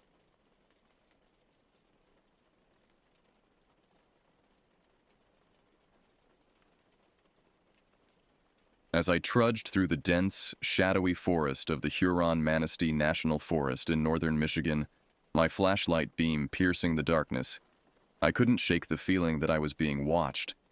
Every snap of a twig made me flinch. The cool October air sent chills down my spine, and it wasn't just from the cold. I had taken this job as a park ranger to get away from it all. The struggles to pay rent on my tiny Detroit apartment, the daily grind working retail, the loneliness and isolation of city life. I loved nature and the outdoors, so when I saw the job posting for a backcountry ranger, I figured it was the perfect escape. Be careful what you wish for, I guess. Now here I was, miles from civilization, responsible for patrolling thousands of acres of remote wilderness alone. During the day it was peaceful, even beautiful, fiery fall colors painting the landscape. But at night, the forest transformed into something more sinister. Maybe it was just my imagination getting the best of me out here in the solitude. The mind can play tricks. But deep down, I sensed something wasn't right. I aimed my light at a noise in the brush, my heart thudding in my chest. Two glowing eyes flashed back at me and I jumped. But it was just a deer, bounding away into the underbrush. I took a deep breath, trying to calm my nerves. "Get it together, Nate," I muttered to myself. "There's nothing out here but the wind and woodland creatures. If only I really believed that." The other rangers at the station, grizzled old-timers who had worked these forests for decades, spoke in hushed tones about strange things that lurked in the deepest, darkest parts of the woods. Unnatural things. They warned me to be careful out there, especially alone at night. I had laughed it off at the time. Now I wasn't so sure. The moonlight filtering through the swaying pines cast eerie, shifting shadows across the forest floor as I hiked. An owl hooted mournfully in the distance. Despite my unease, I had a job to do.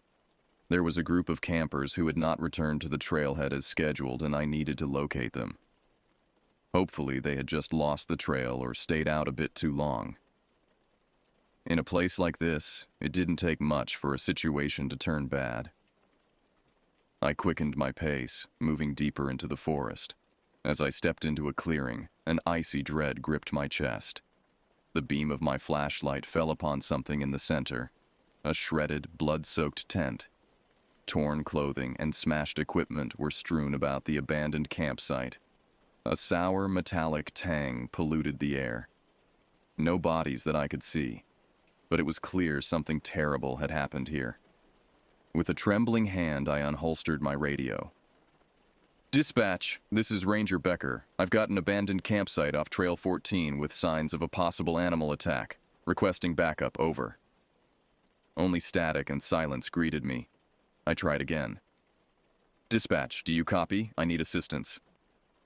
Still nothing but the hiss of empty airwaves. I stared at the useless hunk of plastic. Of course, no signal out here. It was just me, alone in a vast wilderness, with an unknown threat lurking somewhere in the darkness.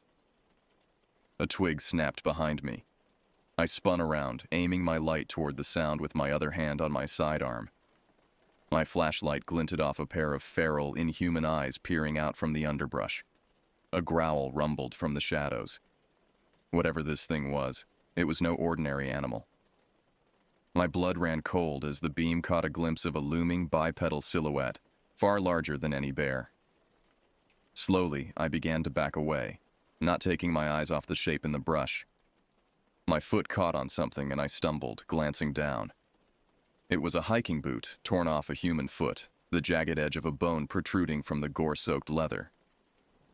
When I looked up, the creature was gone, melted back into the darkness as suddenly as it had appeared. Only the wind moaned mournfully through the pines. I knew one thing for sure now.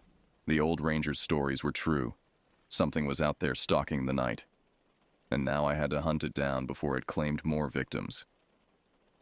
But what chance did one ranger stand against a predator that could tear apart a group of campers without a trace? With a deep sense of dread, I headed into the darkened woods, following the trail of blood. The first fingers of gray dawn light were starting to reach through the trees by the time I arrived back at the ranger station. I burst through the door, startling the other ranger on duty, Fred, an older guy in his 50s with a bushy gray mustache.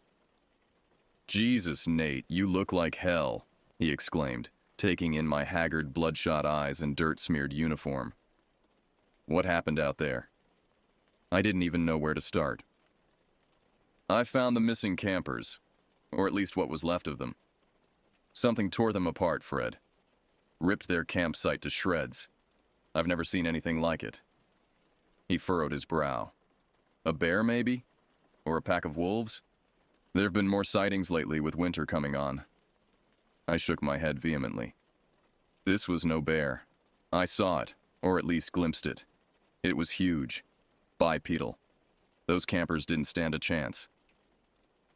My voice was trembling as the adrenaline began to ebb away. Fred's face drained of color and he looked away. "You saw it then." "The Wendigo." "The what? Wendigo? What the hell is that?" I demanded. He sighed deeply, pouring a cup of coffee from the pot with a shaky hand and pushing it towards me. "It's a native legend around these parts. An evil spirit that was once human before it succumbed to cannibalism. Now it stalks the forest as a malevolent entity, forever hungry for human flesh." I stared at him incredulously. "Fred, you can't be serious. That's just some campfire ghost story." "I wish it was," he said grimly. "But I've been a ranger in these woods going on 30 years now. Seen some things I can't explain. The Wendigo is as real as you and me. And if you saw it, then those campers won't be the last victims." A shudder passed through me as I recalled those inhuman eyes glaring out of the darkness. I had never been a superstitious man, but I couldn't deny what I had seen with my own eyes. Was it possible? Could such a thing really exist? "So what do we do?" I asked hoarsely. "Call in a search and rescue? The authorities?" Fred shook his head. "And tell them what? That a mythical cannibal monster is running amok in the national forest? They'll think we've lost our minds. No, this is a ranger problem. It's on us to handle it, like it's always been." "But how? I'm just one guy, Fred. I don't know the first thing about hunting a Wendig, whatever the hell it's called." "Wendigo, and you won't be alone." He met my gaze, a hardened resolve in his weathered features. I've been tracking this thing for years, just never got close enough. But I know how to fight it. And I'll be damned if I let it keep preying on innocent folk in my forest. He stood and crossed to the gun locker, unlocking it and pulling out a wicked-looking hunting rifle along with boxes of ammo. He started loading rounds into the magazine. Silver bullets, he explained. Only thing that can hurt it according to the legend. He tossed me a box. Better load up. With trembling fingers, I started loading the silver rounds into my sidearm. I still couldn't quite believe this was happening, that I was about to head into the forest armed for a literal monster hunt. But the grim determination in Fred's bearing told me he believed every word. And after what I had seen, I had to trust the man. Before we head out, there's something else you need to know, Fred said, his voice deadly serious. The Wendigo isn't just a predator, it's a manipulator. It can get into your head, make you see and hear things that aren't there, drive you mad with unimaginable cravings. It did it to the best ranger I ever knew. Who? I asked, dreading the answer. My own damn partner, Fred practically spat. Tim. We were tracking the Wendigo years ago. It lured him away from me somehow, and by the time I found him... He trailed off, his jaw clenching as he fought back emotion. He was too far gone. The thing had already sunk its claws into his mind, warped him into something foul and unnatural. I had no choice but to put him down. A cold sweat beaded on my forehead as I absorbed his words. What kind of abomination were we about to face that could twist a man so thoroughly? I felt the first gnawing pangs of doubt. Was this really a good idea, charging off half-cocked after a literal nightmare? I was just a guy, a failed college student, not some grizzled monster hunter. But as I met Fred's resolute stare, I knew backing out wasn't an option. There were innocent lives at risk. I thought of those campers, ripped apart and scattered through the underbrush like broken dolls. Whatever this thing was, it had to be stopped. Even if I had doubts about my own abilities, I trusted Fred. The man clearly knew this forest and its dark secrets better than anyone. So what's the plan? I asked, sounding more confident than I felt as I holstered my gun. The Wendigo is a nocturnal hunter, so it'll have gone to ground now that it's light out, he said. Most likely it'll hole up in the deepest, darkest part of the forest during the day, where only fools and rangers dare to tread. Great, I muttered. And that's where we're going, I presume. Damn straight, he nodded grimly. I've got a good idea of its hunting radius based on the attack sites over the years. I say we use the daylight to track it back to its lair and stake the sucker out. Soon as night falls, we'll end this thing once and for all. Just the two of us against an immortal cannibal spirit, I remarked nervously. I love these odds. Fred cracked a hint of a wry smile. Ah, hell, I've faced worse.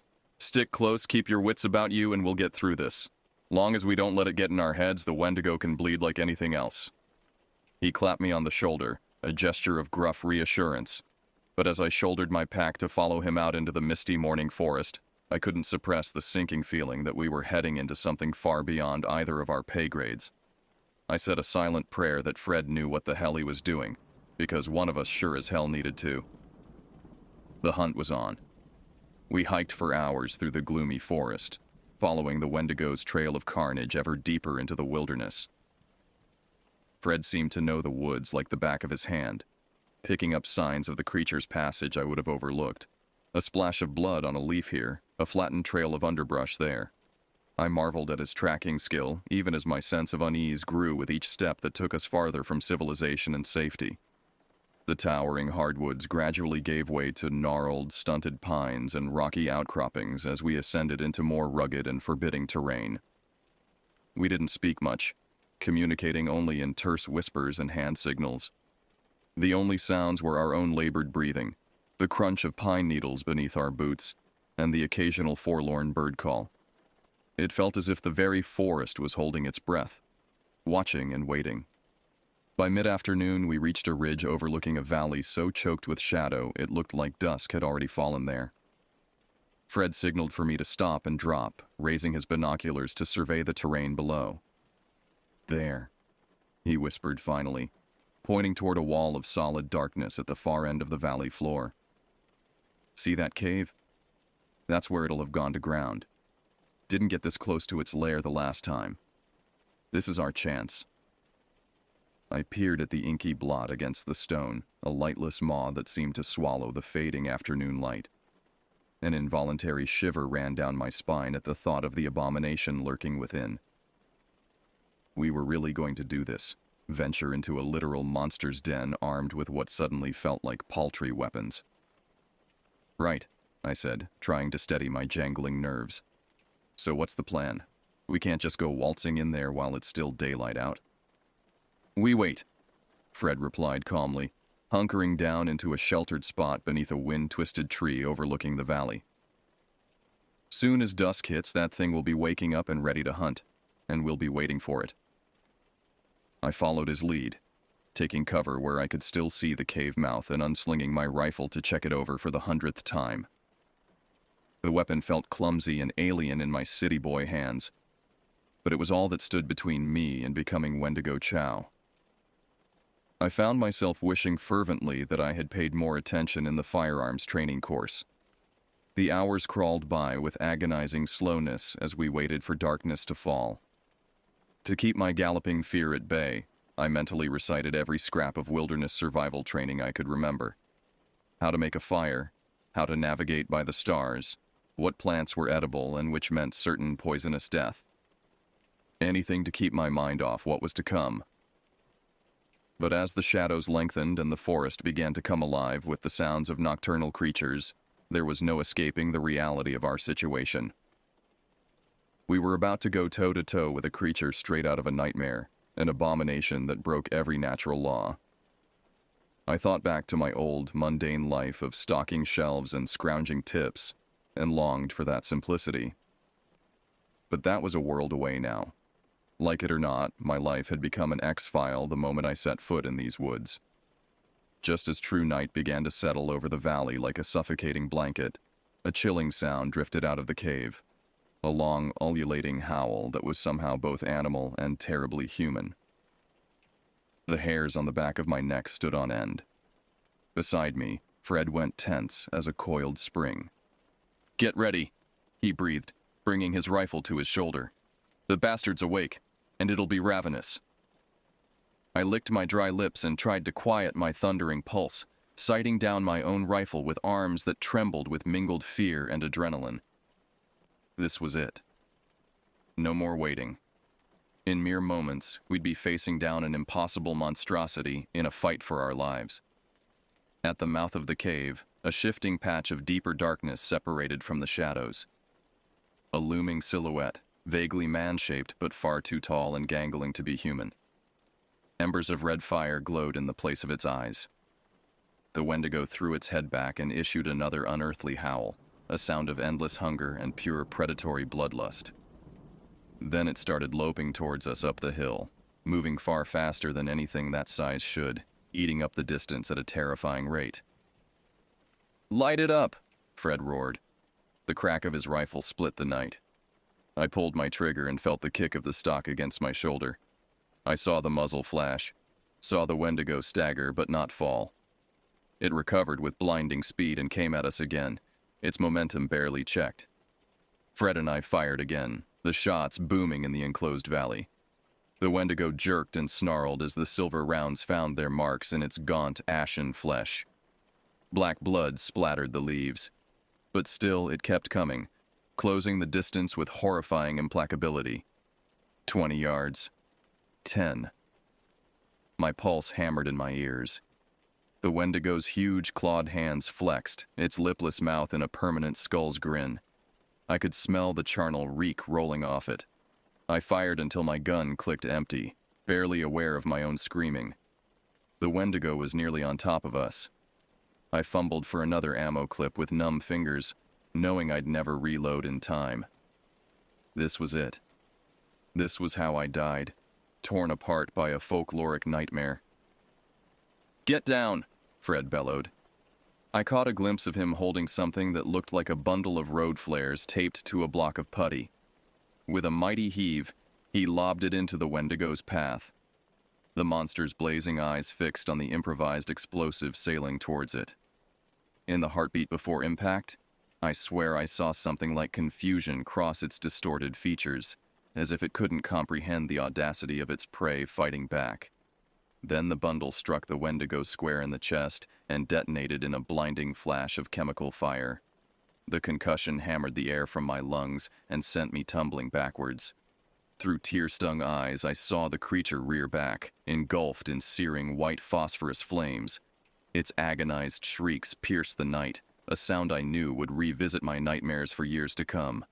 "Burn, you son of a bitch!" Fred shouted over the roar of the flames, scrambling to reload. I followed his lead, jamming a fresh clip into my gun with hands that shook with uncontrollable adrenaline tremors. Together we poured round after round into the writhing conflagration that had been the Wendigo. Each shot struck home in showers of sparks and ichor. Just when I dared to hope we had the upper hand, a taloned arm shot out of the blaze with terrifying speed, closing around Fred's throat. He choked out a strangled cry as he was lifted off his feet. The Wendigo emerged from the dying flames like a vision of hell, its flesh charred and sloughing but still terribly animate. Impossibly, horribly, it still clung to cursed life despite the grievous wounds crisscrossing its gaunt frame. Fire! Fred gasped out through his constricted airway, scrabbling at the claw crushing his windpipe. Only way. In a flash of desperate insight, I understood. I ripped open my pack, fumbling for the emergency road flare. I ignited it with trembling fingers and with a hoarse shout, charged at the Wendigo, brandishing the fizzing red torch before me like a holy relic. The creature shrieked and fell back, dropping Fred to the leaf litter. It cringed before the flare's furious light, shielding its malformed face. I pressed the attack, thrusting the sputtering flame at it again and again, driving it back towards the ridge. The Wendigo teetered at the edge of the rocky drop. For a single crystallized second, our eyes met, man and monster, predator and prey. In that eternal instant, I saw behind its burning gaze to the twisted, damned soul within, a monstrous hunger that could never be sated. Then I lunged forward with a final cry and buried the flare into the center of its chest. The Wendigo threw its head back and loosed an ear-splitting screech. The chemical fire spread over its body in a flash, consuming it with unnatural swiftness. It pinwheeled its burning arms and toppled backwards off the ridge, trailing flames and echoing wails. I collapsed to my knees, my strength leaving me all at once as I watched the creature plummet. It struck the jagged rocks at the base of the cliff and burst apart like a sack of burning ashes. By the time the scattered embers winked out, there was nothing left. No body, no trace of the abomination that had stalked these woods for untold years. Only a scattering of gray dust, already blowing away on the night wind.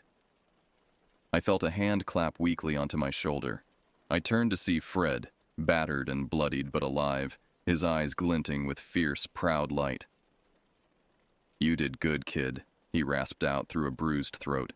"Real good. Bastards never coming back from that." I nodded, unable to summon any words. The full weight of all that transpired crashed over me. I felt tears I didn't know I was shedding tracking through the ash on my face. My body shook with release of terrors faced and survived. We sat there together, two broken men in the desolated woods, watching the stars wheel uncaring overhead for an endless minute. The impossible ordeal we had just endured already felt more like a shared fever dream than reality. But we were alive. Damaged perhaps beyond what any amount of mandatory counseling could heal, but alive. And the Wendigo's years-long reign of slaughter and terror was finally, conclusively over. In that moment, it was enough. It had to be. Fred broke the silence first.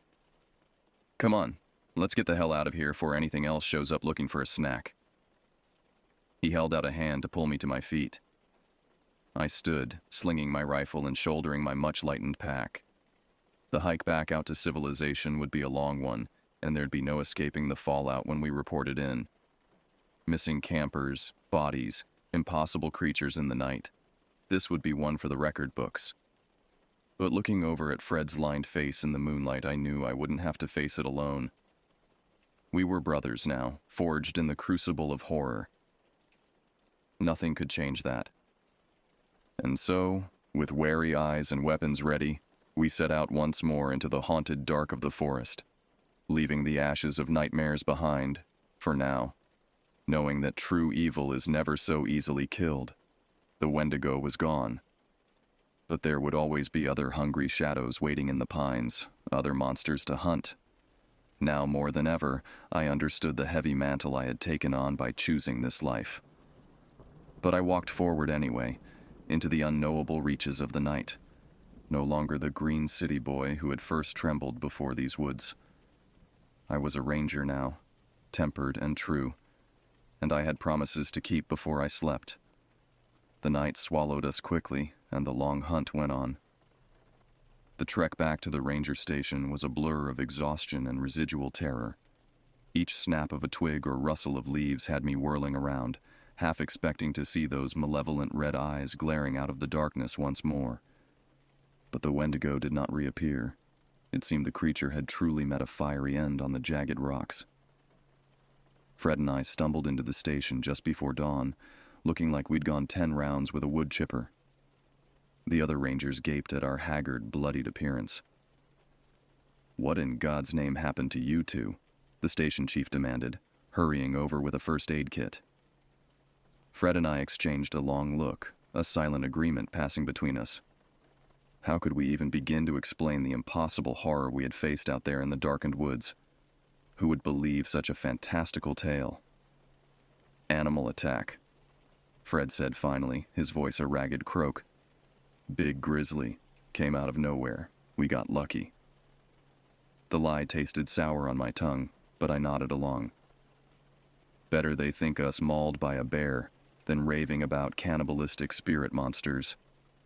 We submitted to a barrage of medical attention and endless debriefing, sticking to our flimsy cover story. Over the next few days, search and rescue teams scoured the woods for the missing campers. They found only the sad remnants of the Wendigo's past victims scattered through the underbrush. Of the creature itself there was no sign, to my profound relief. But even as the furor died down and life at the station returned to an uneasy normalcy, I couldn't shake the feeling that some fundamental shift had occurred, like a veil had been ripped away, exposing the true, terrifying nature of the world. I jumped at shadows and could scarcely sleep without nightmares of glowing red eyes and grasping claws jolting me awake in a cold sweat. And yet, alongside the fear, I felt a new sense of purpose kindling inside me. Fred and I had faced the impossible, and triumphed. We had stood against a true nightmare and saved untold lives in the process. Could I really go back to my old, oblivious existence after that? I found myself at Fred's cabin a week after the incident, 2 chipped mugs of steaming coffee sitting untouched between us as I poured out my churning thoughts. "Tell it to me straight," I said finally, meeting his faded blue eyes. "Are there more things like the Wendigo out there? More monsters?" Fred sighed heavily, his gaze as haunted as I felt. "More than you can imagine, kid," he replied softly. "The Wendigo was just the tip of one very nasty iceberg." I exhaled shakily, my worst fears confirmed. "Then how can you stand it?" I asked. "Knowing what's really out there in the dark?" He was quiet for a long moment. "Because someone has to," he said at last. "Someone has to stand watch and protect the unsuspecting from all the hungry horrors most folk are lucky enough to never see." I swallowed hard, already knowing my answer. There could be no going back to blissful ignorance, not anymore. Not for me. "Then I want in," I said, my voice hardening with resolve. "Teach me what you know, how to hunt these things down and make sure they never hurt anyone again." A slow, approving smile crept over Fred's grizzled face. He reached across the table and clasped my shoulder. "I was hoping you'd say that," he said. And despite the enormity of the burden I had just shouldered, I felt a spark of fierce, bright purpose kindling to life within me. I was a ranger, and I had a sacred duty to uphold, no matter how high the cost. The next weeks passed in a flurry of intensive training under Fred's gruff tutelage.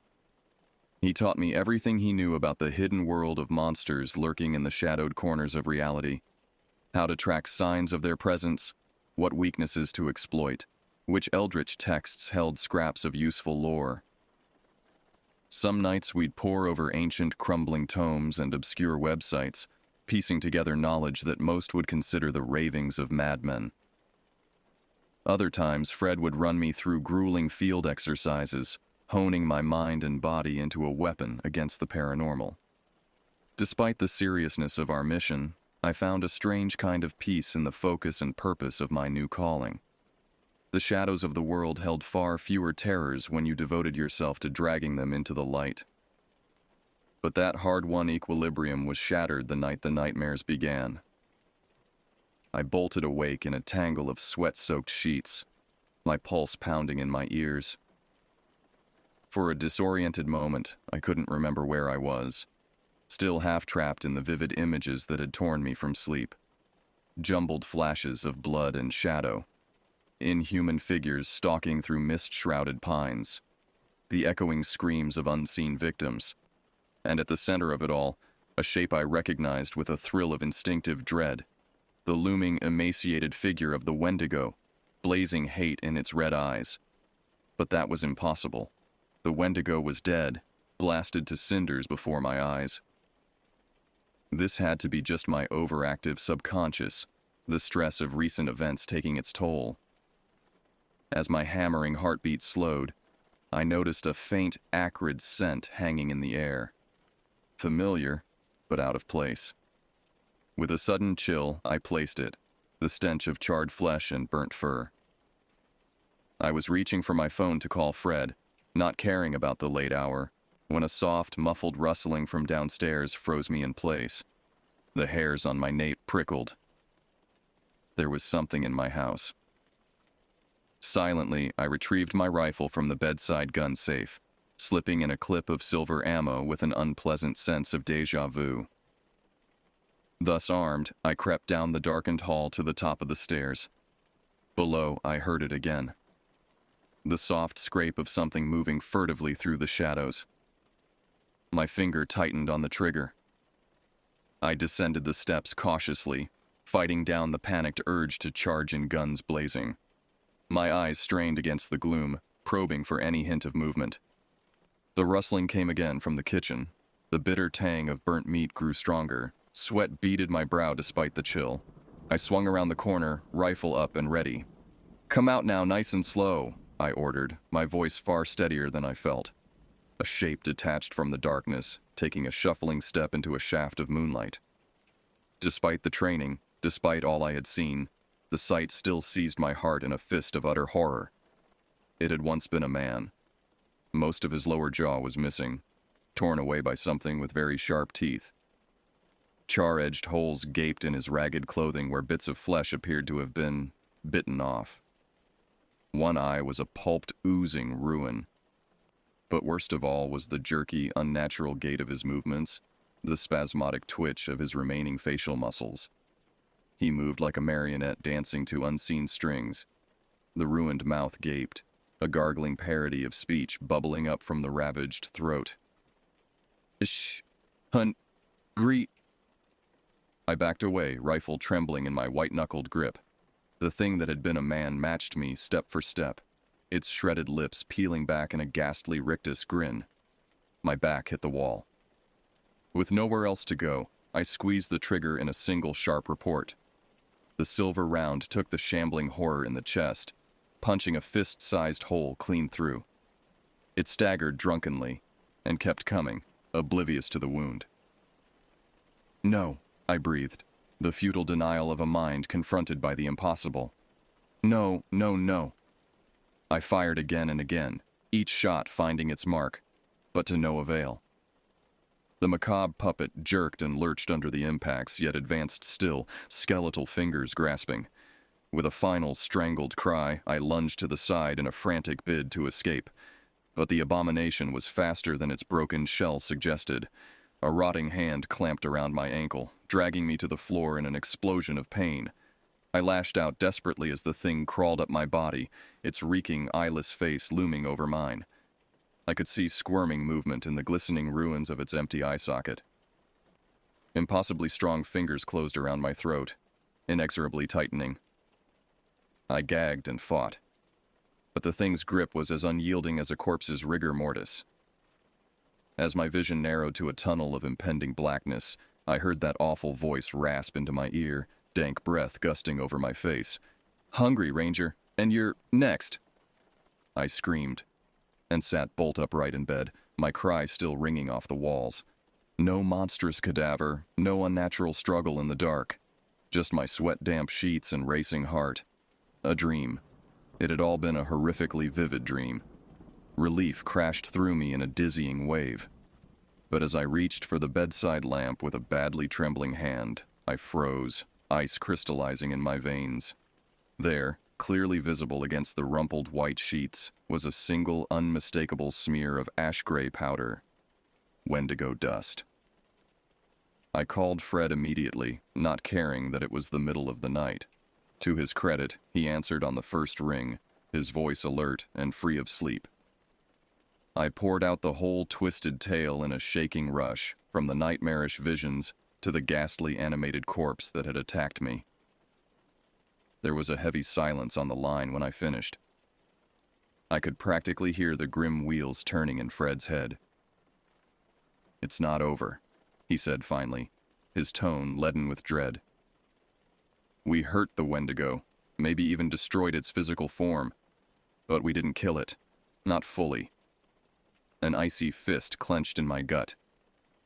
"What do you mean? How is that possible?" "I've heard tell of this before," Fred replied. "In the oldest stories. They say the Wendigo is more than just a monster. It's a spirit of insatiable hunger, an elemental force of greed and gluttony. Blasting its body apart only scattered it. Then, the thing in my house. The dust." I swallowed hard against rising gorge as the grim picture took shape. The Wendigo was still out there, its essence reforming, animating corpses to do its bidding. And if the dream visions could be believed, I was to be its next target. "What do we do?" I asked, my voice sounding very small and very scared to my own ears. "We finish this," Fred said grimly. "Once and for all. Meet me at the station. We're going to need supplies for this one." The line clicked off. I stared at the phone in my hand, the tightness in my chest a mix of terror and resolve. The Wendigo had made this personal now, violating the sanctity of my mind, my home. It was time to return the favor. An hour later, I pulled up to the ranger station to find Fred waiting, his battered truck loaded down with ominous cargo: ropes, chains, bags of rock salt, and bundles of dried sage. Grim determination etched the lines of his weathered face. "You said it's coming for me next," I said by way of greeting, shouldering my rifle. The phantom sensation of grasping undead fingers around my throat hadn't fully faded. "That's our opening." Fred nodded. He tossed me a coil of climbing rope. "And I've got a plan to exploit it." As we rumbled off into the misty pre-dawn woods, he laid out the details. It was a desperate, dangerous gambit, but it was the only play we had. I was going to let the Wendigo take me, offer myself up as bait to lure the creature into a final confrontation on our terms. Fred would be my hidden ace in the hole, waiting to spring our trap. The key was an ancient Algonquin banishment ritual, the only way to expel the Wendigo's spirit once and for all before it could fully reconstitute itself. But for the ritual to work, we needed to have the creature in its most vulnerable state, the in-between moment as its essence prepared to take physical form. And for that to happen, it needed a host. Me. "I don't like this," Fred grumbled as he triple-checked the bindings, securing me to a tree deep in the monster's former hunting grounds. Too many ways it could go sideways. You got a better idea. I'm all ears, I shot back, my nerves jangling. Being served up like a happy meal for a cannibalistic forest demon wasn't exactly my idea of a pleasant woodland stroll either. Fred just grunted, tightening the last knot. Remember, keep your mind clear, your will strong, he said. The Wendigo will try to worm its way into your head, make you lose control. You've got to hold on to who you are. I nodded shakily, throat dry with anticipation and dread. Fred pulled a hood over my head, plunging me into darkness. The plan depended on the Wendigo being drawn to my scent first, my identity hidden until it was too late. Alone with my hammering pulse, I reached for that core of hard-forged resolve, wrapping it around myself like armor against the horrors to come. The crunch of Fred's footsteps receded, leaving me in eerie silence broken only by the hiss of my own breathing and the forlorn creak of swaying branches. I flexed against the ropes to reassure myself I could break free when the critical moment came. Then I settled in to wait for the nightmare to find me. Time stretched into an endless purgatory of uncertainty and gathering dread. My world narrowed to the sound of my own heartbeat drumming in my ears, each rustle of leaves sending tense lightning down my spine. The air turned sharp and cold, searing my lungs. That bitter, charred stench crept into my nostrils once more. It was here. I held myself perfectly still, barely daring to breathe. The ropes creaked as a presence circled the tree, considering. A low, grating rasp issued from the darkness, words that resonated in my bones rather than my ears. Foolish, arrogant creature. A brutal yank and my hood was ripped away. I blinked against the sudden shock of wan moonlight, still blind after so long in the dark. It crouched before me. A grotesque patchwork of decaying flesh stretched over misshapen bone, a monstrous Frankenstein's jigsaw of the Wendigo's victims. Rents in the necrotic skin revealed an awful, pulsing red glow beneath, a furnace heat of insatiable hunger. Those malevolent crimson eyes fixed on mine with cruel intelligence, seeing through to the fear I couldn't quite hide. The lipless jaws parted in a death's head grin, grave dirt and old blood crusting its teeth. You cannot stop this, it hissed, skeletal fingers caressing my face in obscene imitation of a lover's touch. I am eternal. I wrenched aside, revulsion rising like bile in my throat. The Wendigo laughed, a sound like snapping bones and screams.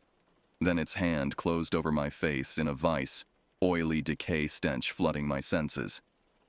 I felt the dark energy roiling off the thing in waves, a bottomless void of need and craving. The first trickles of corruption seeped into my mind, seeking cracks in my psyche. Hellish visions of slaughter and consumption flashed behind my eyes, the Wendigo's countless victims screaming out for mercy, for release. It wanted me to feel their suffering, break me open until there was room for nothing else. No. With a ferocious act of will, I slammed my mental walls into place, blocking the poisonous influence. I wouldn't let it in. I knew who I was. Nate Becker, park ranger, monster hunter, and I had a job to do. You're the only one getting stopped, you son of a bitch, I growled through gritted teeth. Then I heaved with all my strength against the bindings. The ropes snapped like rotten twine in a shower of splintered bark. I dove forward, taking the startled Wendigo down in a tangle of thrashing limbs.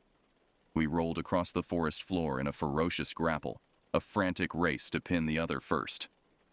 I used every dirty close-quarters combat trick Fred had drilled into me, but the Wendigo's patchwork body was damnably fast and strong, matching me blow for blow. Claws raked my chest and arms, repaid by hammering elbow strikes to the monstrous head. For a moment I thought I had it, my forearm jammed under its chin in a choke. Then the Wendigo's jaws yawned open far wider than should have been possible, and closed on my arm in a spray of blood. I screamed as ancient teeth shredded meat and bit down to bone. With a heave, the Wendigo flipped me over and slammed me to the ground. The impact knocked the air from my lungs in an agonized rush. Blackness swam at the edges of my vision as the creature reared up over me. This was it. Our desperate gambit had failed. I had only seconds before the Wendigo claimed its final prize. Then the night erupted in blinding, actinic blue-white light. A bolt of searing electricity arced over me to strike the Wendigo square in its chest. The monster went rigid, animate flesh sizzling and popping. The stink of cooked meat stung my nostrils. "Chew on this, you bastard," came Fred's welcome bellow. He stood braced at the edge of the clearing, a neon crackling taser the size of a cinder block clutched in his hands, twin wires leading from its muzzle to the electrocuted Wendigo. I rolled clear, taking grim satisfaction in the creature's agonized spasms as Fred poured on the juice. No way was that taser standard Ranger kit, but I made a mental note to requisition a dozen just like it if I survived the night. Fred finally cut the current, and I moved in, silver chains in hand. We bound the twitching, burned husk to a nearby oak as it mewled pathetically. To an onlooker, it would have almost seemed cruel, if not for what we knew lurked within. "Hold it steady," Fred commanded. With a grunt of effort, he heaved a bulging rucksack off his shoulder and upended it over the Wendigo. A cataract of salt poured out, burying the monster in a crystalline mound. Fred uncapped a plastic jug and began pouring a circle of pungent liquid around the shuddering pile. The stinging scent of gasoline cut through the char and rot. "Here's the wind-up," he muttered, striking a flare. "And the pitch." I finished the old baseball saying in a whisper as Fred tossed the sputtering phosphorus into the ring of fuel. Whoosh. The clearing erupted in blistering heat and eye-searing light. Twin gouts of flame raced along the gasoline trail to crash together at the Wendigo's pyre, igniting the ancient dry wood and salted corpse into a shrieking bonfire. The monster struggled against its chains, engulfed by the blaze. Its body blackened and cracked, spilling more of that awful red glow out into the raging inferno. A terrible rising wail split the night, laced with fury and agony. Fred seized me by the shoulder, lips moving in a fierce chant I couldn't understand, some First Nations invocation dredged up from archive and memory. As if in answer, the hungry flames billowed higher, ravening tongues lashing at the darkness. At the heart of the blaze, straining against its bonds, the Wendigo's skeletal maw stretched wide in a final, defiant howl. Then the creature burst apart in an eruption of searing white light and rushing wind. I staggered back, throwing up a blistered arm to shield my eyes. An unearthly, agonized keening filled the air, a psychic wail of loss and unimaginable frustration. The blazing glow surged skywards in a twisting coil, fighting the pull of Fred's chant. For a moment it writhed overhead like a tormented serpent, before finally dispersing into a spray of embers and fading echoes on the wind. The fire collapsed in on itself with a muffled whump. Silence crashed down, broken only by the crackle of settling wood and my own labored breathing. It was over. The Wendigo was gone. Not just dispersed or diminished, but erased. The Algonquin ritual had worked, expelling the hateful spirit to whatever hell had first spawned it. Fred kept chanting a moment longer, eyes squeezed shut in fierce concentration. Only when the last cinders winked out did he allow himself to fall silent, his shoulders slumping with exhaustion. I sank to my knees, the adrenaline rush abandoning me all at once. Every cut and bruise, every fractured bone and torn muscle shrieked for attention. But it was a good pain, a cleansing pain, proof of survival, of victory. Fred limped over to join me. For a long moment, we simply sat side by side amidst the smoking ruin, two battered soldiers after a battle, not needing to speak. Finally, I cleared my throat. "Hell of a fireworks show," I croaked, voice sandpaper raw. A wry, almost smile tugged at the corner of Fred's mouth. "Damn right. Couldn't have done it without you, Nate." The Wendigo might have got a few pieces of us, but we got all of it, thanks to you. He clasped my uninjured shoulder, a gesture of both comfort and comradeship. I returned it fiercely, blinking back sudden tears.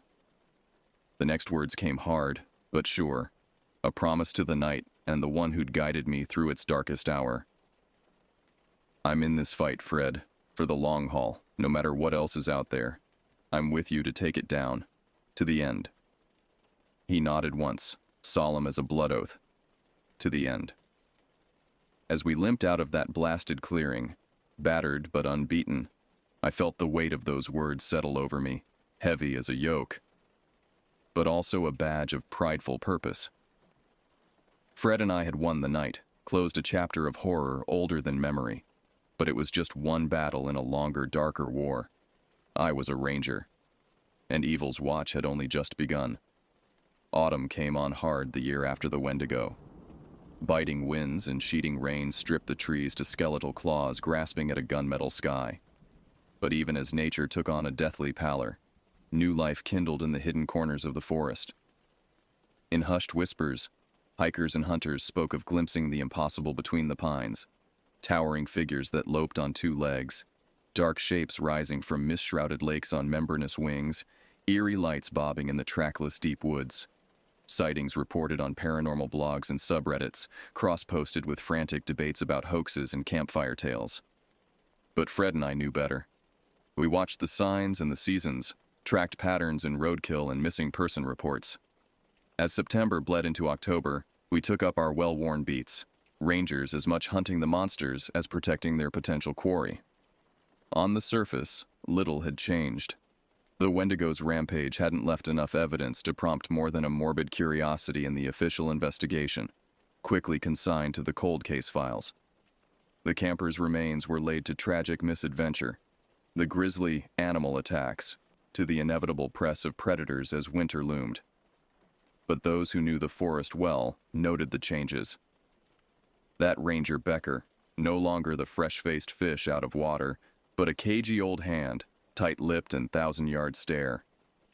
How he and Fred always took the worst shifts, the riskiest patrols, yet unerringly found their way back as dawn limned the tree line. The other rangers didn't pry. The woods held their secrets, and they were wise enough not to want to know what stalked the dark places. What manner of unquiet terrors my brother-in-arms and I kept at bay by dint of blood and bitter knowledge. I still took some solace in the rhythms and duties of normal ranger life. There was no better balm for the soul than selfless service, whether guiding a lost hiker to safety or teaching some tow-headed scouts how to read a compass.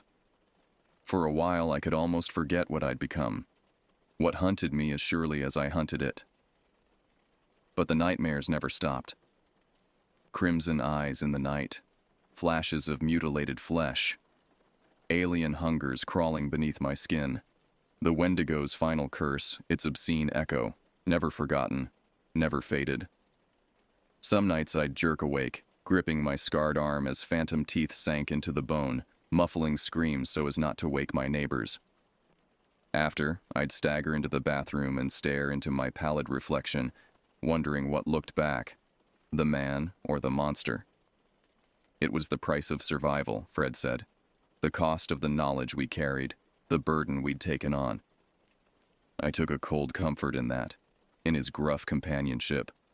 My brother in the secret war, fighting for our tiny corner of the world, one horrific skirmish at a time. Our patrols ranged farther, our nets spread wider. Caches secreted in hollow logs and ranger blinds. Salt, silver, rare herbs and ancient charms. An arsenal against the night, assembled piece by blood-bought piece. Sometimes we arrived to a scene too late, finding only gory tableaus of ruin and unanswerable questions. We burned the bodies, scattered the ashes, swore to do better. And we stalked the dark trails anew, grim and resolute.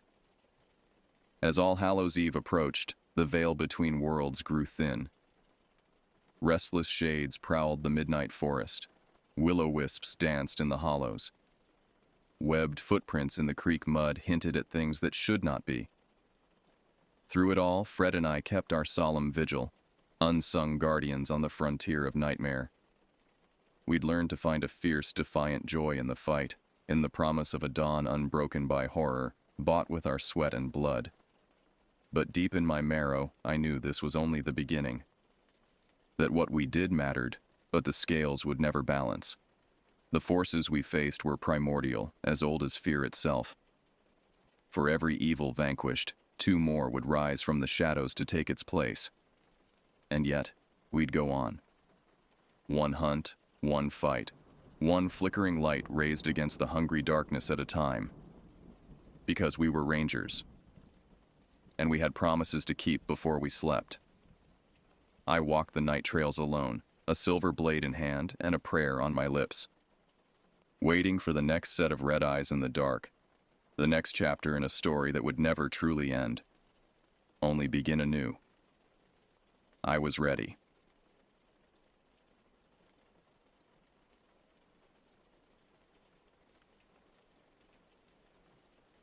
I never imagined I'd end up as a park ranger, let alone stationed out here in the remote wilderness of Oregon's Siuslaw National Forest. Growing up in the suburbs of Pittsburgh, I was more accustomed to concrete and crowded streets than towering Douglas firs and winding trails. But life has a funny way of leading you down unexpected paths. After barely scraping by for years working retail jobs to pay off my student loans, I desperately needed a change. When I stumbled across a job listing for seasonal park rangers, it seemed like a sign. I had always enjoyed the outdoors and figured a few months in nature could be refreshing. I had no idea what I was getting myself into. The pay was meager, but it came with rustic cabin lodging, so I packed my Subaru and made the cross-country drive from Pennsylvania to Oregon. Winding up the misty coastal highway, I felt like I was venturing into another world, an ancient, primordial place, untouched by time. Lush emerald forests extended as far as the eye could see, eventually giving way to white sand dunes and the crashing gray waves of the Pacific. It was hauntingly beautiful. When I arrived at the ranger station to get my assignment, the weathered park ranger behind the desk gave me a long, appraising look. "You'll be at Fern Creek Guard Station, up near Cummins Ridge," he said, jabbing his finger at a spot on the rumpled map. "Quiet posting, mostly. Keep an eye out for campfires and off-trail hikers, and mind the fog that rolls in off the ocean. It can swallow you whole." He handed me a ring of keys, a park radio, and a stack of informational brochures. I noted a flicker of what looked like concern in his eyes, but it vanished before I could be sure. "Welcome to the Siuslaw, Ranger. Hope you're ready for some solitude." As I navigated the winding Forest Service roads toward my post, humming to the staticky folk station from my radio, I had no way of knowing that solitude would soon be the least of my worries. Evil was waiting for me in the woods, an ancient, slumbering malevolence that would make me question everything I thought I knew about the world. And it was just beginning to stir. My first few weeks at Fern Creek passed uneventfully as I settled into the simple rhythms of ranger life. My daily patrols took me deep into the wildest stretches of the park, across babbling brooks and through hushed stands of towering Sitka spruce. Save for the occasional distant rumble of a logging truck, the only sounds were the whisper of the wind through hemlock boughs and the chatter of winter wrens. Though I appreciated the majestic beauty of the forest, the isolation began to wear on me. My only regular human contact was my static-filled evening check-in with dispatch over the park radio. I hadn't seen another soul in weeks. On one gray autumn day, as I hiked a fern-choked deer trail near an abandoned homestead, something caught my eye, a flash of white in the gloom. Pushing aside a curtain of hanging moss, I discovered an old pioneer cemetery nestled on a hillock beneath a gnarled oak. Half a dozen lichen-covered headstones jutted from the spongy soil at odd angles like a mouthful of crooked teeth. Though badly weathered, I could still make out some of the names. Jedediah Wallace, 1862. Cornelius Daggett, 1894. Eliza Daggett, 1899. As I knelt to brush a spiderweb from the stone of Lavinia Cummins, 1883, I felt the hair on the back of my neck prickle. I spun around, half expecting to see someone standing behind me, but I was alone.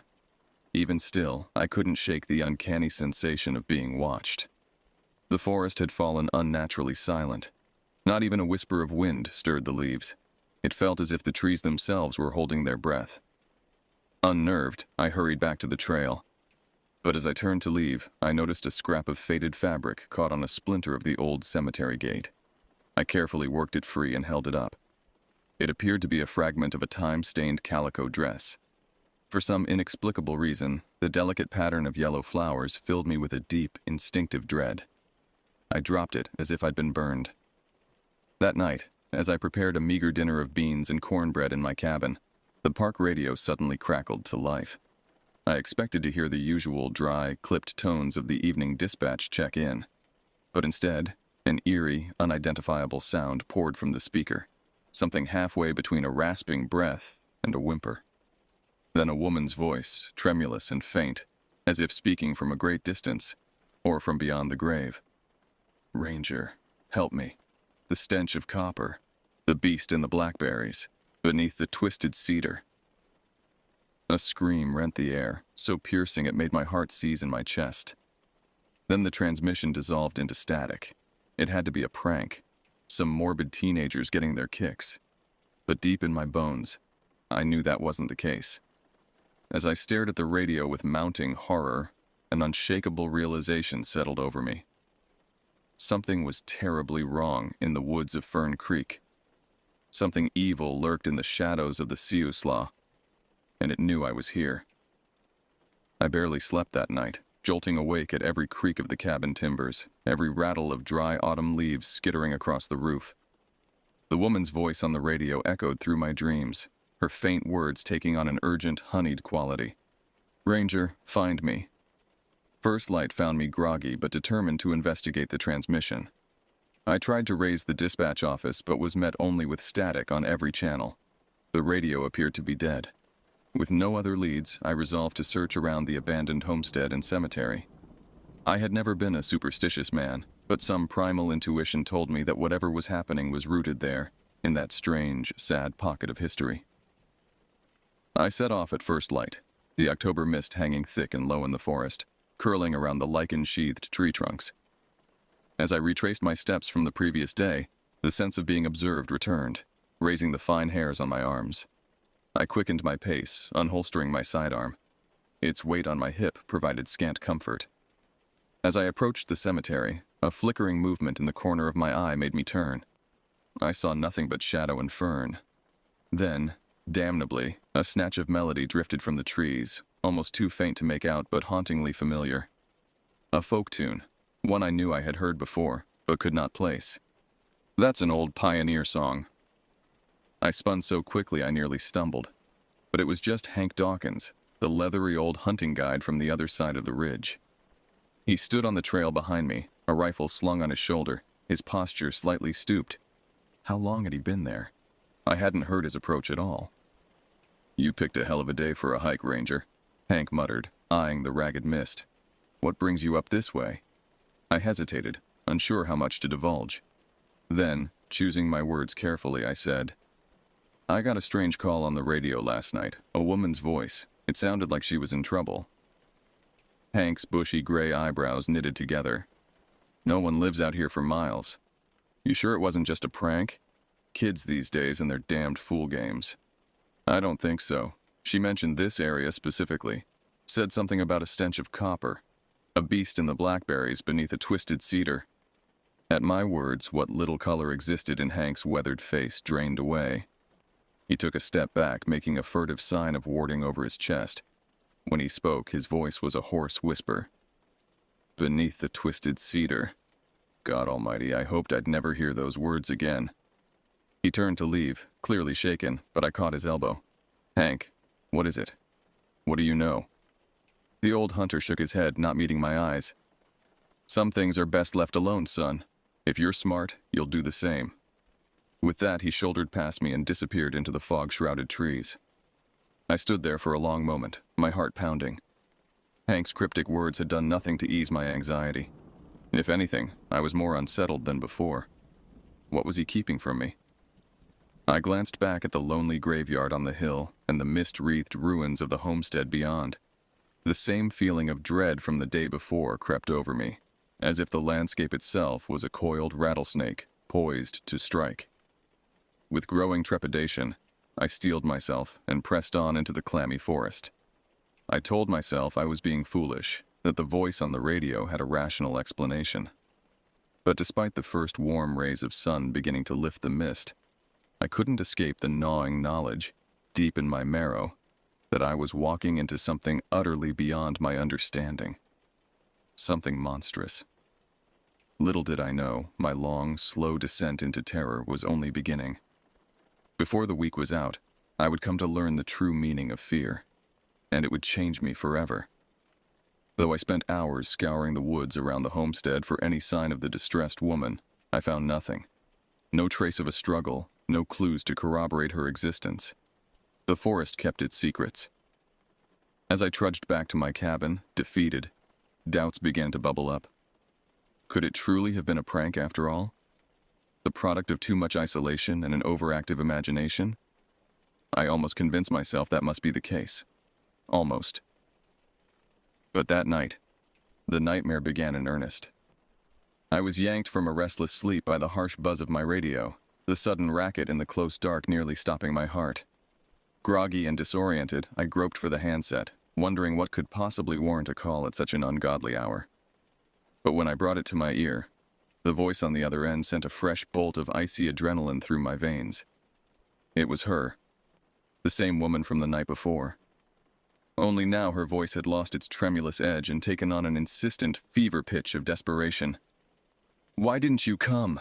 I waited for you beneath the twisted cedar where the copper weeps and the beast crouches in the blackberries. You must come, before the frost moon wanes." A burst of static swallowed her next words, and I jammed down the talk button, my hands shaking. "Who is this? How are you transmitting on this frequency?" No response, but a hiss of white noise. "I'm a park ranger. Tell me where you are. I'll get help." For a few heartbeats that stretched like eons, there was only silence. Then, to my horror, peals of laughter erupted from the speaker.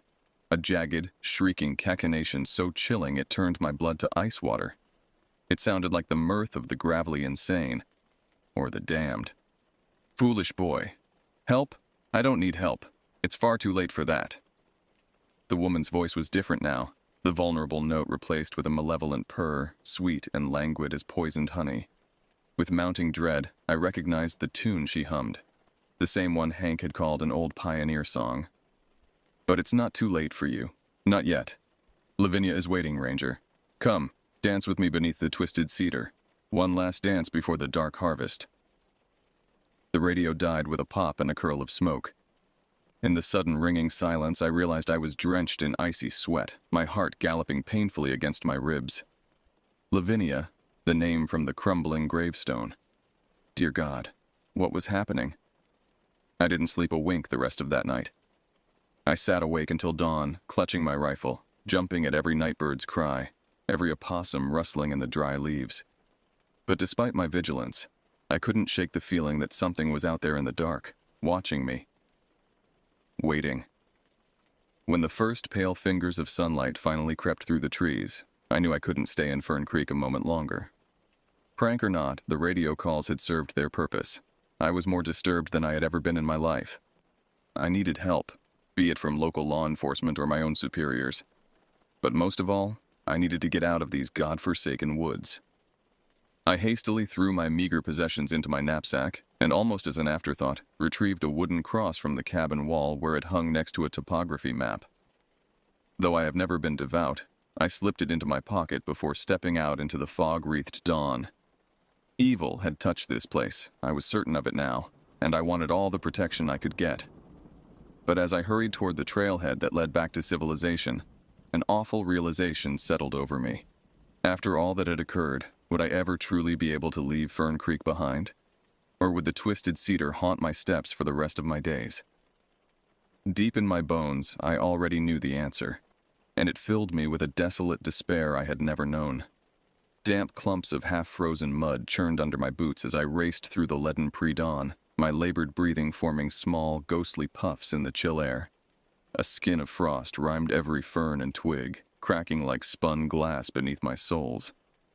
At first, my only thought was to reach the safety of the ranger station in Waldport before the sun cleared the horizon.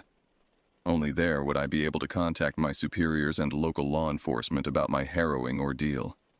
And I desperately needed to tell someone, to force an investigation into whatever dark secrets lurked in the forests around Fern Creek. But as I ran, rationality began to creep in at the edges of my panic. What exactly would I tell them? That I'd received some creepy radio messages from a woman who may or may not exist, frightening me so badly that I fled my post? Not exactly the steadiest foundation for an inquiry, was it? I'd be laughed out of the station or worse, pegged as unstable and unfit for duty. I'd be fortunate to walk away with my job, let alone my dignity. By the time I approached the chain-link perimeter fence of the ranger station, my race had slowed to an uncertain trudge. The yellow sodium lights of the parking lot cast long shadows, distorting the shapes of the government SUVs into hulking, ominous beasts. A guard shack squatted under the lone oak, glaringly empty at that hour. My radio hissed static at my hip, startling me so badly I almost cried out. But when I yanked it from its holster, the tinny voice that poured from the speaker didn't belong to Lavinia. It was dispatch, announcing the shift change. A bored monotone, worlds away from the honey and poison of my nocturnal caller. In that moment, doubt overcame me once more. Had my loneliness in the wilderness played tricks on me after all? Some dark figment of my psyche bubbling up to torment me in the solitude? I had always considered myself a rational man, not prone to flights of fancy. It was that level-headedness that landed me this position in the first place. And yet. Some deep animal instinct, older than logic, told me to trust what I had heard, to heed Lavinia's words, as insane as they sounded. There was something deeply wrong in the forest. And if I turned away now, I may be damning more than just myself. I stood paralyzed for a long moment, at a crossroads, and knowing the decision I made would change the course of my life irrevocably. Then, with a slow, condemning finality, I turned on my heel and slogged back the way I came, my pulse a war drum in my ears. Whatever was happening in Fern Creek, I would face it alone. God help me, there was no other choice. Not anymore. As I passed under the gnarled oak that shaded the guard shack, too possessed by dread to notice more than another flicker of movement at the corner of my eye, I couldn't know how soon I would come to regret my decision, or how dearly it would cost. The beast was waiting for me in the blackberries, and it was hungry. As I approached the familiar hillock crowned with its forlorn cluster of headstones, my steps slowed, trepidation pooling in my gut.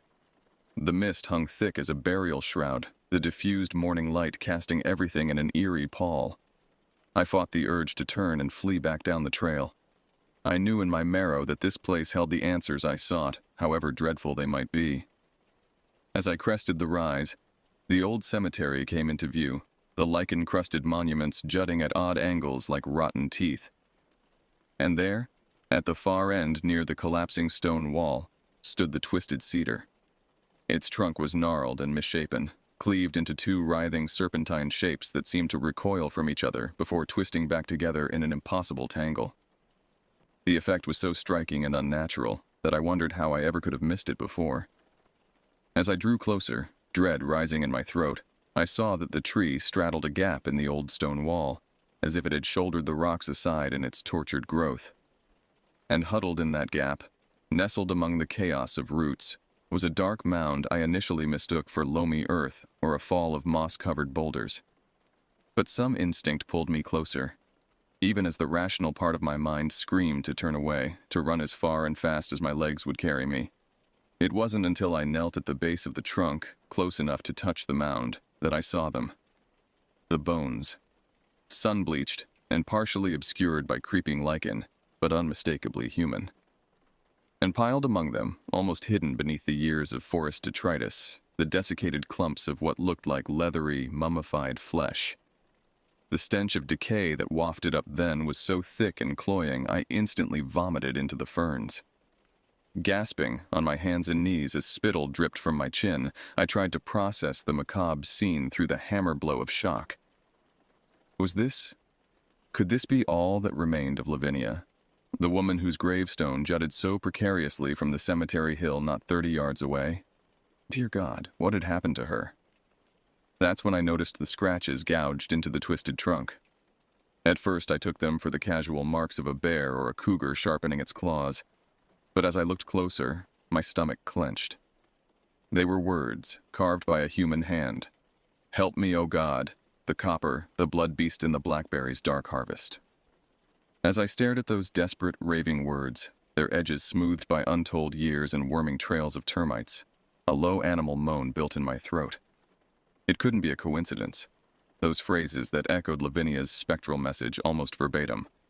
But that would mean, as if in a dream, I slowly pivoted back to the boneyard beneath the cedar. Bile scorched the back of my tongue as the impossible truth crashed over me in a black wave of horror. This was her. This was Lavinia Cummins. And she had been here for a very, very long time. For a few stretched, brittle seconds, I simply knelt there as madness yawned beneath me like a bottomless crevasse. It couldn't be real. Couldn't be Lavinia, not after all these decades moldering beneath the twisted tree. It defied all laws of nature and reason.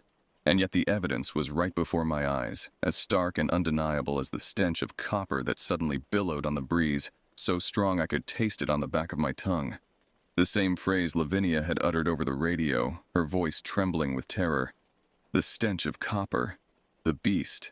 The dark harvest. That's when I felt it. The prickling sense of being watched, of some inscrutable presence behind me, immense and ravenous and incomprehensibly old. A presence that had haunted this blighted scrap of land for untold generations, lurking in the shadows of folklore and half-forgotten pioneers' tales. Watching. Waiting. And now, after the long, fallow years, hungry. Some deep, gibbering animal instinct screamed to bolt, to claw my way through the brush like a mad thing and never look back. But I was frozen, held fast by a skein of dread so primal and all-consuming it defied articulation. Slowly, as if in a dream, I turned. At first, my numb brain refused to process what I was seeing. Just another shadow spilling from the tree line, albeit strangely misshapen. But as it resolved from the gloom beneath the firs, lumbering into the gray and shifting light, the breath died in my lungs. It was roughly the size and shape of a bear. But no bear's hide ever glistened like that. A wet and pulsing mass of livid scarlet that seemed to throb in time with the frantic drum of my heart. No bear had a maw like that. A dark and cavernous hole bristling with teeth like scythes, yawning wide enough to swallow a man whole. And no bear had eyes like that. Milky, dead things that still managed to focus on me with a cold and pitiless hunger that liquefied my bowels where I crouched. As it shambled closer, a keening whine built in my throat, threatening to crescendo into a cracked scream. Every instinct howled to flee, but I was paralyzed, every muscle locked with the totalizing certainty that I beheld something that should not, could not be. The beast in the blackberries. Lavinia's monstrous murderer. And now, as its stench of wet copper and loam enveloped me, I knew with a numb finality that I would be next. That my bones would join poor Lavinia's in their lonely boneyard beneath the twisted cedar, left to the patient gnawing of time and the elements. In that suspended moment, as the creature loomed and I teetered at the edge of oblivion, a single thought bubbled up through the blind animal terror, clear and pragmatic. At least it would be quick. There are far worse ways to die. Then the beast lunged, its bulk blotting out the sky, and I knew no more. Agony. It was the first sensation that pierced the thick, swaddling dark. Bone deep and fire bright, radiating from my abdomen in sickening waves. With a monumental effort, I pried open my heavy lids. A mosaic of fir boughs shifted overhead, shot through with skeins of anemic sunlight. The breeze rattled through them like old bones, carrying with it the thick stench of copper. Of blood. My blood, I realized dimly. It was everywhere, soaking my shredded uniform, pooling beneath my sprawled legs. For a moment I simply stared, not quite processing the ruin of torn flesh and glinting viscera. I'd always expected that amount of damage to look different somehow. Less surreal. Then the memories came crashing back with a suddenness that made me gag. The abandoned cemetery, the grim pile of bones beneath the twisted cedar, and the thing that had burst from the tree line. That lumbering, impossible shape, glistening red and bristling with impossible teeth. I squeezed my eyes shut, unwilling to look, to confirm that the day's horrors had been more than some fever dream dredged up by isolation and a suggestible mind. But I couldn't unsee it, just as I couldn't stop shaking, the beginnings of shock icing my veins. I had to move, had to get out of here before it came back to finish the job, if blood loss or exposure didn't claim me first. Already a sick torpor threaded my limbs, the edges of my vision pulsing black. Fighting down a sob, I rolled to hands and knees. Instantly, white-hot agony blazed through my core, and I cried out, the sound raw and desolate in the hushed wood. Hand clamped to my side, trying desperately to keep what should be inside from spilling out, I lifted my head and beheld the beast. It crouched not 10 yards away, still as a hellish statue, those milky eyes fixed on me with a cold, considering intelligence that turned my innards to water. In the stark light of day, its hide was a duller crimson, like old blood, and I could see the knotted ropes of scar tissue crisscrossing its hulking flanks. Souvenirs from the long years of evading detection and bullets. It could have finished me any time it wanted, I realized dimly. It was playing with me, savoring my terror, just as it had savored Lavinia's so long ago. At the thought of her, of the pile of neatly gnawed bones moldering beneath the blackberries, a strange calm washed over me. The pain, the fear, fell away like a shed husk, leaving only a cold, crystalline fury. This thing, this abomination, it didn't get to win. Didn't get to keep killing, decade after decade, unchecked. If I was to die here, to fertilize the forest floor, it would be on my terms, and I would make damn sure this monster came with me. My hand drifted to my holster. By some miracle, my sidearm was still there, the weight of it suddenly sacred. Keeping my eyes on the beast, I slowly unsnapped the guard, wrapped my finger around the trigger, and squeezed. The retort rang out like cannon fire, shattering the silence. The beast jerked as the round took it in center mass with a meaty thunk. Then, to my horror, it simply looked down at the whole gushing ichor and huffed a low, guttural sound that could only be laughter. It lunged, and this time I knew there would be no waking up. No second chance. Lavinia's song rang in my head, the same lilting notes she had hummed over the radio, merry and mocking. We'll go no more a-roving, so late into the night. I squeezed the trigger until it went click, screaming into the advancing red maw, screaming until the stink of copper was all I knew. Then the dark took me, deep and velvet and unending, and the beast fed.